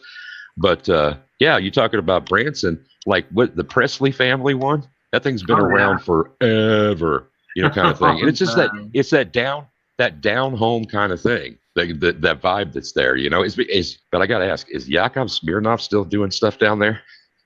He was. Is Yakov's show still going on? She said, yeah. Wow. Yeah. He is funny. I mean, that dude is funny. And my son has his autograph, believe it or not. Yeah. Him and his grandmother ran into Yakov Smirnoff at a gas station in Branson, believe it or not. Yeah. And they got to eat, they got to buy gas, they got to shop for groceries, they got to buy a pair of shoes, the guy signed an autograph for him. He says, "What a great country."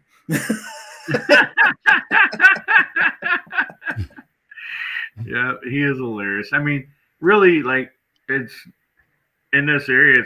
Was nothing to run into Ray Stevens or I think Milt Tullis was down there for a while. I mean, so like a lot of I'm talking about some older ones, but I mean even some newer ones.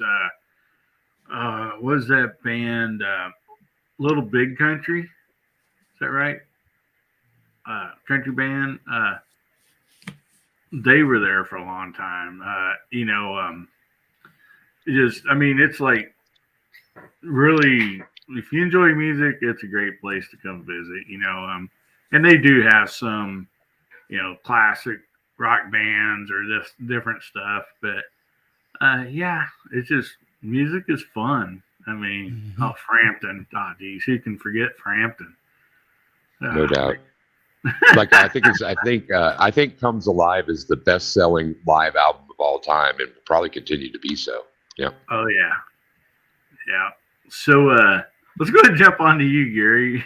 We still got you and Elliot to talk to here too. So Well, it's quite a story. The first concert I went to, I was 18 years old. The first time I was on my own, I lived in a small town, and you know where I live. There's no concert venues within an hour and a half of where I live. But then I moved down to stay with my sister down in Austin, Texas. All of a sudden, I found myself in a fairly decent sized city. The first band that came into town that I actually got to see in concert, and I don't know if a lot of you even remember who they were. They were called Earth, Wind, and Fire. Oh yeah, I remember. Excellent concert, excellent show they put on, believe it or not. And that was way back in 79. Yeah, 79. But let's see. Over the years, I've seen my favorite band is Kansas. I've seen them in concert 6 times. Small venue, large venue, indoor, outdoor, you name it. I've seen them. Different lineups of the band over the years. I've seen them in a casino venue. I've seen them, like I say, an outdoor and amphitheater type thing. All good shows. One of the better shows I ever saw was Styx. Oh yeah. Back in '97 with Pat Benatar. That was a good show. Yeah. When I was younger, back in '85, I saw Judas Priest. That was good. Let's see, Matchbox 20, '98. That's a good concert. And I saw, let's see, Semisonic, believe it or not, I saw them. Oh, Creed, Shooting Star. They played with Kansas one time. I saw them. In Summer Jam '82, I saw 4 bands. Let's see, that was Foreigner, 38 Special, Asia, and Triumph, all at Arrowhead Stadium one year. Oh, nice. Yeah, that was fun. And then in a small little dance venue in Topeka called Remington's, which has long since been torn down, but it's one of those racetrack type country places. I saw, in the same year, believe it or not, I saw this little band up and coming called Lone Star. Yes, I saw a few country concerts in my time. And then in the same place, believe it or not, was Collective Soul, who also put on an excellent concert. So, yeah, in my time, I've seen a little bit of everything. Enjoyed them all, by the way. That's awesome. I remember most of it. I remember. I remember back in the day down here at this venue. I forget which country band it was. But anyway, some guy was opening for him. And of course, we got there early. Always watch the pre-bands and the openers, and start drinking some beer. And this guy, he put on this awesome concert. At the end, man, this big American flag rolled down in the back stage, and they're like, "Oh my gosh!" Didn't know one of his songs, And I'm like, this guy is going to make it. I mean, for somebody to put on a show like that and not even know any of their songs, I was like, I got his autograph and stuff. His name ended up being Alan Jackson. Yeah. Nice. And so it's Nice. amazing. you know, Was that like pre-Chattahoochee era? oh yeah. Yeah. Oh, Jesus. Wow. Yeah. Yeah, he had no songs on the radio. I think like in that period, right at that time, maybe just right after that, he had a song, a couple songs a lot of his songs he was playing, they came out in his first album. And you started hearing his music on the radio and stuff after that. But yeah. So yeah, man. So AR, what do you got, buddy? Right after Simon and Garfunkel did the Central Park concert back in the 80s, they came, I don't remember how long after, but they came through Atlanta at Grant Field. And it was, when you walk in there, it had humongous speakers, which kind of surprised me because you wouldn't think of them as a loud band. And it had the Starlight Theater, words written on it. I seen them. That was a good concert. That's probably the second one. I seen the some of the original Grassroots from the 70s, Midnight Confession, all that old band at Lake Lanier. The original singer. Now the other musicians probably weren't original, but the singer was, and they were in a little pavilion. It was probably only like maybe 75 people around that pavilion, maybe 100. So we were sitting in the grass there, man, and they rocked out some classic songs.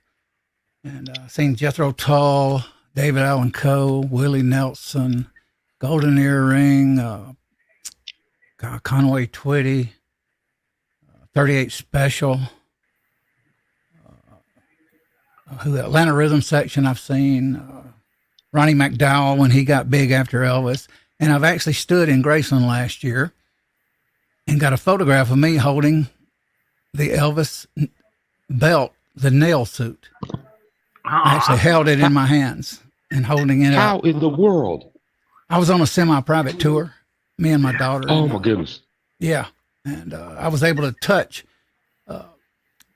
Parker's original brown thing with his name on it, Colonel Parker's satchel case he carried around with him. And oh man, it was if you never did a semi-private tour at Graceland, go do it. It's worth the money. I mean, it's just mind blowing. I've been through Graceland so much, I think I could get a job giving a tour there. I went the first time I go to Memphis. Mm-hmm. That semi-private tour, I think, is something new. I think they started after the flu hit. But it's worth it, man. Is it worth it? You pass everybody, I mean, there's lines of people. You don't have to worry about them, man. And they only have 10 people in that tour, just 10. Oh, wow. And it was great. The first time I went there was 79, 2 years after Elvis died. I met Bester Presley and talked to him about Elvis. Now, he's the one that used to take all the girls up to the from the golf cart up to the mansion for Elvis to meet. Yeah. Yeah, and Elvis used to sit there and play games. He would sit there sometimes at night, and when the girls would get there, and he would open the gate an inch or two and then slam it automatically, control it, and freak them out. Yeah. So I enjoyed that tour. It was something else. Would I have enjoyed it probably if it wasn't semi-private? No, because you didn't get to hold the nail suit. You didn't. You don't know what you're going to hold when you go. Also. And, G-Web was asking about roughly what's that private tour cost. It's about $200, believe it or not. It's not that high. That's not bad at all. Nope, it's not bad at all. Vester Presley was a really nice guy. He really was. And at that time, Minnie Digger, Minnie Mae Presley was living in Graceland, so it was still a home at that time. So all I had to do was just walk around the grave, and that's all I could do at that point. It was still a residence. And, Yeah. So, but I've seen a lot of bands in my day, here and there. I'm trying to think of others. Jethro Tull was really awesome. Boy, loud in the Omni. I wished I'd have seen Elvis. Never did. And but I did have a chance right before he died. I didn't know he was having all of his health problems at the time. And my sister-in-law had tickets for me and my wife. And I backed out. And that was right before his death. Oh, no. Coming through Atlanta, not long after. And so, rock and roll, man. I'm a rock guy. Yeah, Go ahead. you're a rock guy, and I got a question because you're down there in a section of the country that I haven't spent a lot of time in. So, what shows have you seen at the Fox Theater, if any? Believe it or not, I've never been to the Fox. Oh, okay. Never. Okay. Never. I've just never got around to it. I've been to the Omni a lot. And, Yep. other places, outdoors, Grant Field, of course. And, but never made it there. My friend did. I grew up with. He went quite a bit to the Yeah. Fox. Well, if you haven't listened to it, Leonard Skinner did a double. They released a double album, doing a couple nights at Fox Theater in like '76, and it's a great double live album. It's just incredible, and I've never been to the Fox, and that's one of those venues that I would love to have visited.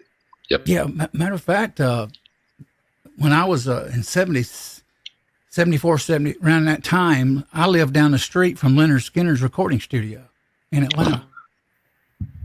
Yeah, I wasn't far. I could almost walk where it was located, near it. That's my mind getting blown. That's my mind getting blown. Wow. I was young, but I first got married, and Artemis Pyle. I've met. Like, I was in a automotive store one day. I was assistant manager, and apparently a musician's car breaks down, and in walks the drummer of Atlanta Rhythm Section. I have to sell him a battery.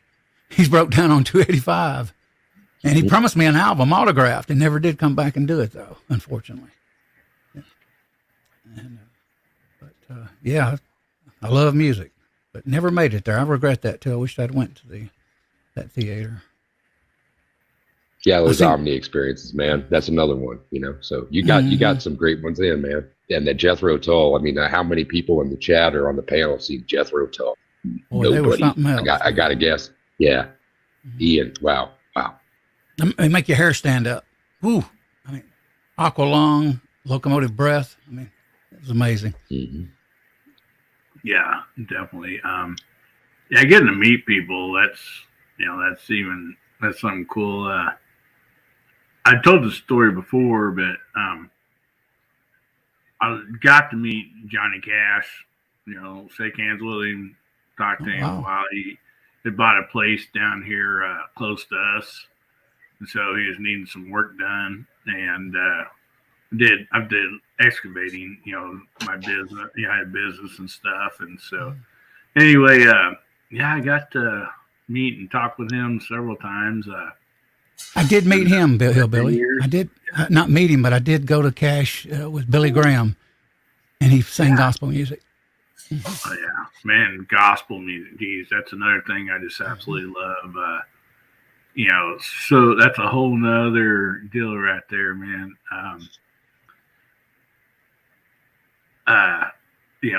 Elvis, so many people did some great gospel songs. And so, Yeah. I just always love listening to that too. So, like I said, my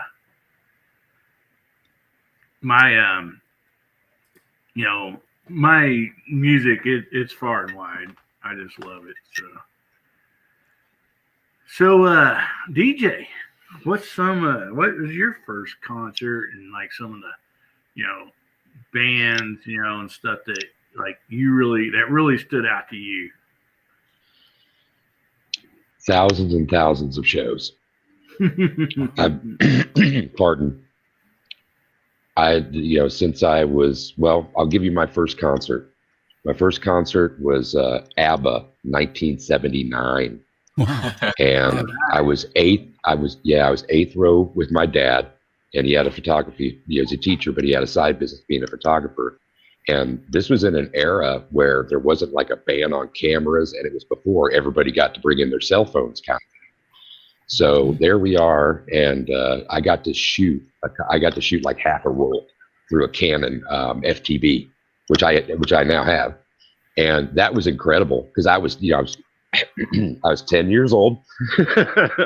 So I'm 10 years old, and I loved disco.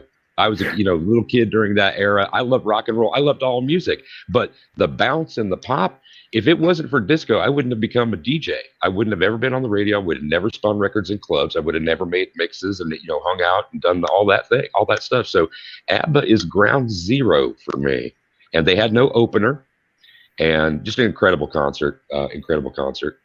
And trying to pick out a standout. I'm seeing everybody participating in the show, and sharing their shows out there. And I'm going to go back and scroll that because a large percentage of those bands being mentioned, I've either seen or I really wanted to see. Somebody was out there saying they saw Kiss on the Love Gun tour. I can't imagine. I only had the album, and I was, and that's when I was like 8 years old. I dressed up as Gene Simmons every Halloween in elementary school. Mom, I did the makeup, and everything. And, to see bands like that, the mention, we just came off of AR talking about Tull, and all these venues that we're talking about. It's, I could share far too many. So I'm going to say ABBA, 1979, and I'm going to step back. We'll talk about all the others another time. So you were a DJ. I actually wasn't a paid DJ, but I was taught by a girl to DJ in a club once. Yeah. So I'd Nice. fill in occasionally, help out. It's fun. It's a ball. Yeah. I had a blast. Yeah. Yep. So, when I was trying to think about earlier, a friend said that he got to see over when he's stationed in Germany, which I believe they're from Europe. I don't think they're from Germany, but it was Golden Earring that they're Yeah. playing at bars there. I've seen them. Yeah, and like literally, bars with like 50 people in it, and so I knew I would remember it sooner or later. And thanks, Dale, for putting that out there because that's exactly who it was. So. I saw Billy Idol in a bar in Tenerife in Spain. He was good back in the day. Oh, wow. Billy Idol. Billy, To be honest, Rock the cradle of love. we Don't were rock easy. over there with the family. It was probably one of the first vacations my daughter and one of her friends from school came on, and there was a tribute band, and it was a Billy Idol tribute band, and they'd been playing for half an hour or so, and they just stopped for some reason, and we just thought, oh, it's whatever. And next thing, boom, fucking Billy Idol came on stage with them. And they stopped. My daughter and her Wow. friend were on the table. They were standing on the table dancing. They'd never done a concert before. And they got up on the table and they were dancing and they just got blown in mind. He did White Wedding was the big one he did. I'm trying to think what else he did. He did 3 or 4 Rebel songs. Yell. Yeah, Rebel yeah. Yell. Yeah, 3 or 4 big ones. And he just came on, sang with them, and they went back to have a few drinks. And he was in the bar with us. There was probably less than 100 people in the bar. Obviously, it started to get busier then as the time was going because people started hearing about it. But when it started to get busier, he disappeared. But he was out there on vacation, and it was incredible. That's awesome. I mean, I love, artists that do that. Jimmy Buffett does it all the time, for years. I mean, especially down in that area, you might be at like his Margaritaville in Key West or something. And like, he's not there. Like he's not advertised to play or nothing. They'll have a band in there or something. And then like, he'll just walk in and, start playing with the band. And like, he does that at different bars, and stuff. It's just, so artists like that just amaze me. They'll just show up somewhere and, just start playing because their love for the music, And if you're lucky enough to be there, it's mind blowing. Yeah. It's hard to characterize, but and this is a very simple statement that I make to people. It's just like live only happens once. Yeah. When you get to participate in those kind of concert experiences, the experiences of anything, basketball games. When I got to see Kobe Bryant shoot 3-pointers, just amazing to to have that in-person experience. It truly is. Yeah. But live only happens once, y'all. You got to get out there. There are a lot of regrets on this panel and out there in the chat about, I wish I had gone and seen them, or I just couldn't afford the ticket. Afford the ticket. Follow along with the bands that you like. A lot of them are coming out of hiding, coming out of dry storage and still hitting it. You can get, I call them the geezer tours, got to see, Foghat, Head East, it's just like, sometimes it might only be one man standing, it's not Steppenwolf anymore. It's just John Kay. kind of thing. But you can still clock a lot of those performers. And if you just, you relax a little bit and don't expect the best performance or the voice getting all those high notes, it's still a really good time. It's a real good time. Pursue it. Yeah. And so it's amazing what some of these people do. I'll tell you one story. So in Branson, they'd open up this new theater. And Solar City is actually the one that owned it, and they had bands coming in and out, a lot of good, more up-to-date bands and all this and that. And a lot of it was country. But I, for a few teenage years, worked in at Solar City, through the summer a few times. And we worked basically security and parking and that type of stuff. So when they opened this theater, a lot of my friends from there, they were head security and all that. So like I go there and visit, I go backstage or whatever. And so a couple of them was out there and they were waiting there was 2 or 3 bands playing. And so I had my Suburban parked there in the back by their buses. And so a couple of the guys were like, hey, you got any cold beer out there? And I'm like, yeah. So we went out there and we climbed in the Suburban. We was drinking a beer. This guy comes out with a baseball hat on, turn around forward, pulled down like this, and taps on the window, and I rolled the window down, and I said, hey, what's up? And he goes, not much. He goes, you guys got a cold beer in there? And I'm like, yeah, sure. And I realized it is Mark Miller, the lead singer of Sawyer Brown. He hopped in the rig, drinking cold beer with us, and he's like, well, I go on about 20 minutes. I better get back in there.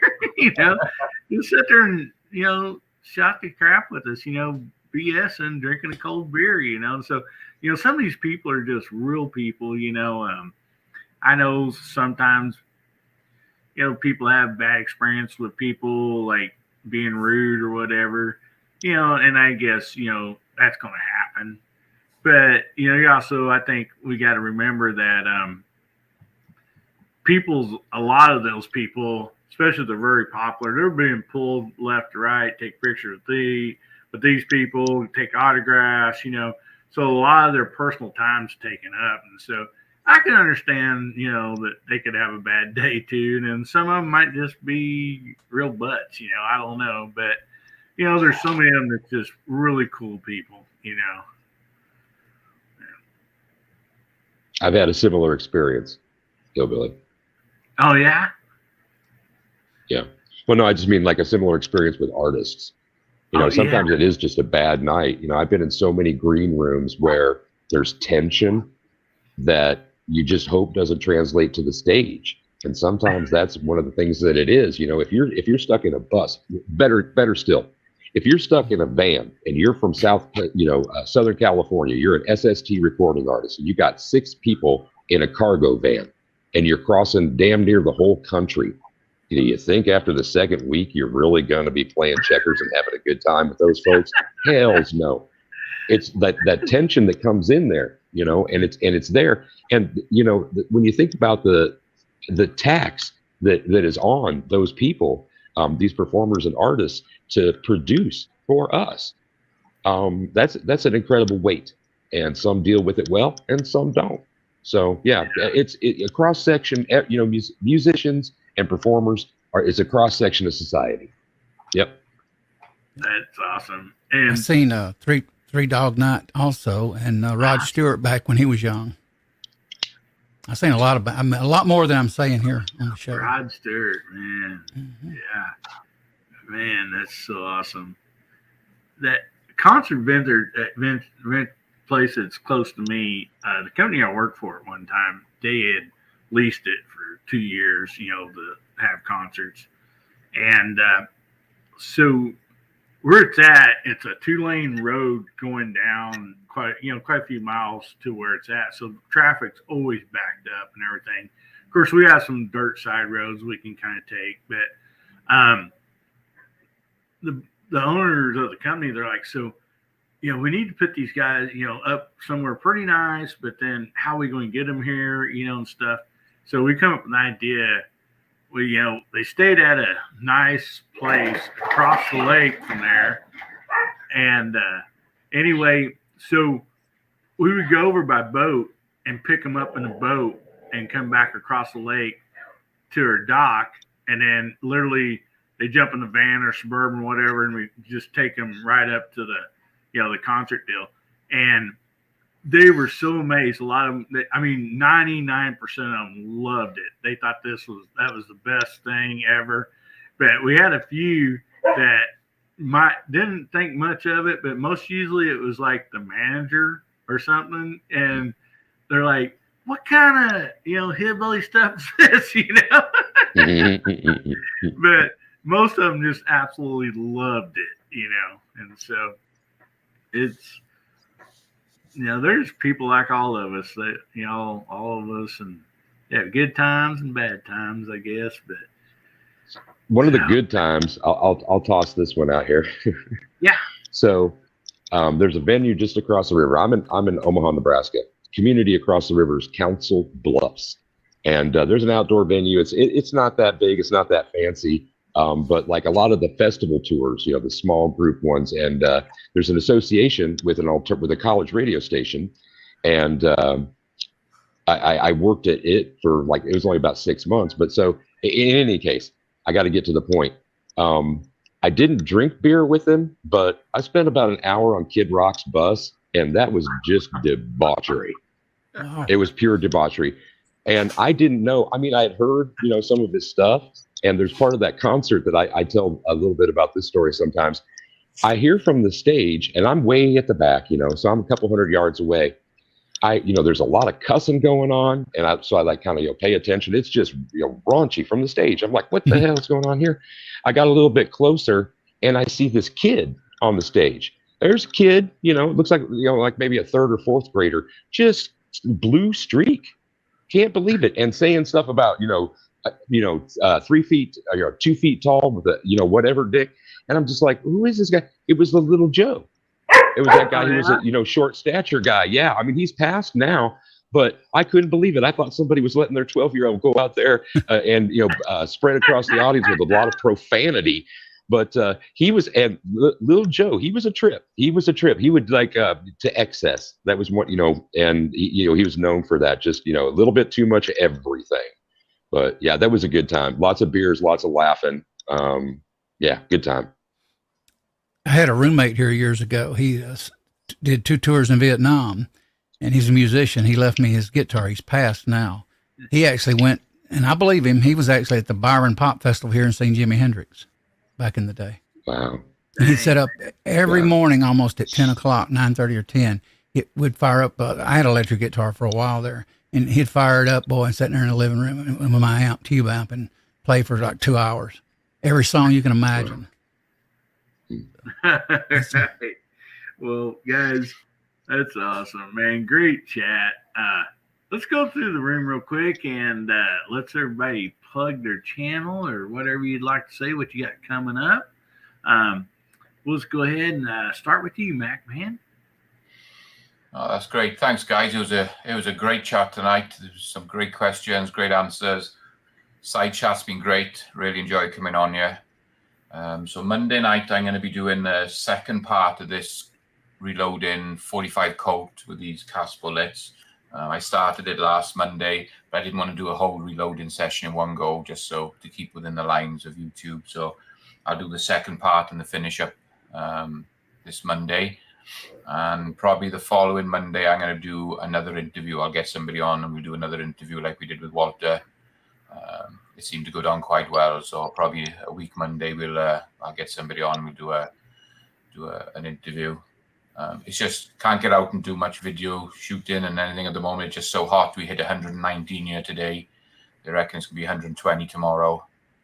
That's what we've got for the next 2 weeks. So it's blistering and hot here. So I'm not getting out and doing any shooting until the rain comes and cools it down a bit. So, but yeah, thanks for having me on.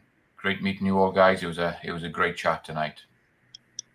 Man, thank you so much for being on tonight, Mac. Oh, Mac, man, I always enjoy you being here. Yeah, great channel. Guys, go over and check out Mac Man's channel. His lives are great. His videos are great. Just tons of knowledge there also when it comes to reloading. Just a lot of fun. So make sure you go over there and check his channel out and subscribe. And thanks again, Mac, for being here, buddy. Appreciate you. Thank you. So, how about you, Gary? What you got coming up? Well, as you know, I do a live stream every Friday night, Foul Territory. That's at 9 p.m. Central. I just released my first gun for Lakeview this last weekend. Probably have some other stuff coming up here soon. Not real sure what, but I'll try to get some content out there. Thanks for having me, as always. I appreciate it. Well, thanks, Gary, for being here. I appreciate it, guy. I appreciate you being on bet. here, guy. Yeah, go check out Gizzard Gary's channel. There's live streams on Fridays. They're always a blast, a lot of fun. Got some great videos. So go over there and check it out and get subscribed if you're not already. So appreciate you, Gary. How about you, Elliot? What you got coming up, buddy? Mate, I'm gonna try to do a stream Thursday night, probably at 8 p.m. Eastern time. All right. Haven't did any coffees lately because I've been kind of busy doing some things. And outside of that, I might do a tutorial coming up in a couple of weeks on 223. Finish it up anyway. And, I left powder in my hopper here the other day, reading. Boy, it stained the crap out of it for about a week. And, did that, but a little bit of barbecue coming up. I've been barbecuing lately, so I may do some barbecue videos. I got some video, I just hadn't edited it and put it up yet. So Great, buddy. Looking forward to that coming out. thank you for having me on. I appreciate it. It's great being with you guys. Good time always here. Great seeing the side chat. Fantastic show tonight, man. Enjoyed it. All right, Elliot. Thank you so much for being on tonight. Guys, if you're not went over and checked out AR Gun 1776, go over and check it out. Great videos. His lives are a lot of fun. Guys just got a lot of great knowledge and fun to watch. So make sure you get over and check out his channel, get subscribed, and appreciate it, buddy, for everything. So how about you, DJ? What you got coming up? Well, I'm pretty much content-less. I'll take your subs if you want to subscribe to me, but if you're not subscribed to Guns and Barbecue, that's GUNSN BBQ, check out that guy. He was bringing 2A conversations up to 4 times a week. There's a little bit of burnout going on, but my buddy is doing Tuesdays in the evening. That's the Almost Nightly Firearms Expo, ANFI, and been going on for about 2 years. And if you haven't been there, topics range here, there, and everywhere. It's a late night chat, so sometimes it gets a little blue. Go ahead and check him out. Also, Brooke Cheney is a 2A woman that I admire, former head of her state's DC project station, and still working with them closely. She does a lot of testimonies and travels all over. She's also a competitive shooter. And this is, and here's another one. If you are not subbed to her channel, and with your kind permission, Hillbilly, I'd like to drop it in the chat. On Saturday evenings. Okay, thank you. On Saturday evenings, and this was a Saturday, and there was one. I didn't see all of you out there, but I saw a couple. There's a discussion about mental health and suicide prevention. 3/4 of the gun deaths that are reported in our country are suicides. The gun epidemic is different, and there's a link to mental health that we all need to take seriously. Brooke hosts a brief chat every Saturday evening, suicide prevention. Check out Guns and Barbecue, and check out my girl, Brooke Cheney. Until I see all y'all again, and I hope that I'll be able to do that, Hillbilly. Thank you for the invite. Be safe, have fun, carry your guns, and rock. All right, buddy. Thank you so much for being on tonight. And like I said, go over and sub DJ. He definitely deserves it for all he does in the 2A community and stuff. And go check out Guns and Barbecue. If you've not been to his channel, go over and check it out. Some great lives and videos. So make sure you go over there and get subscribed also. He's the one that made my little avatar there, thumbnail. Guns and Barbecue. He's a nice guy. Oh, yeah. Great guy. Yeah. Yeah. And, man, yeah. And so, guys, I want to thank you all for being on here tonight. Shout out to the side chat. What a great night it's been. A lot of fun. I enjoy it. I hope y'all are enjoying it. And, I appreciate y'all being here. And let's reach that goal of at least a minimum of $200 by next Saturday for Lakeview Outdoors for his wife. Like I said, you can find my video on my channel. It's called My First Guns. There's information in there about it. So go check that out. And, the challenge was just, donate 10, 20 bucks at least. I know we all don't have a bunch of money, but, we all can do a little bit here and there. And it's for a great cause. And we'll reach that goal. I will be drinking. I'll be drinking a hard seltzer on this show live next Saturday night, the 22nd. So anyway, let's help out, a brother in need. It's not a handout, it's a hand up. They didn't ask for this, And so, try to help them out, if you can. And I want to thank y'all, for being here tonight. I always look forward to it. It's such a fun time for me. I hope you all enjoy it as much as I do. And so with that, I just want to say, remember God, family, and country, and make somebody's day better. It's easy to do. It don't cost you money. You can do it without spending a dime. You can make somebody's day better, I guarantee you. And if the good Lord's willing and the creeks don't rise, I'll be seeing you again, Hillbilly Nation. I love you. Y'all say goodnight.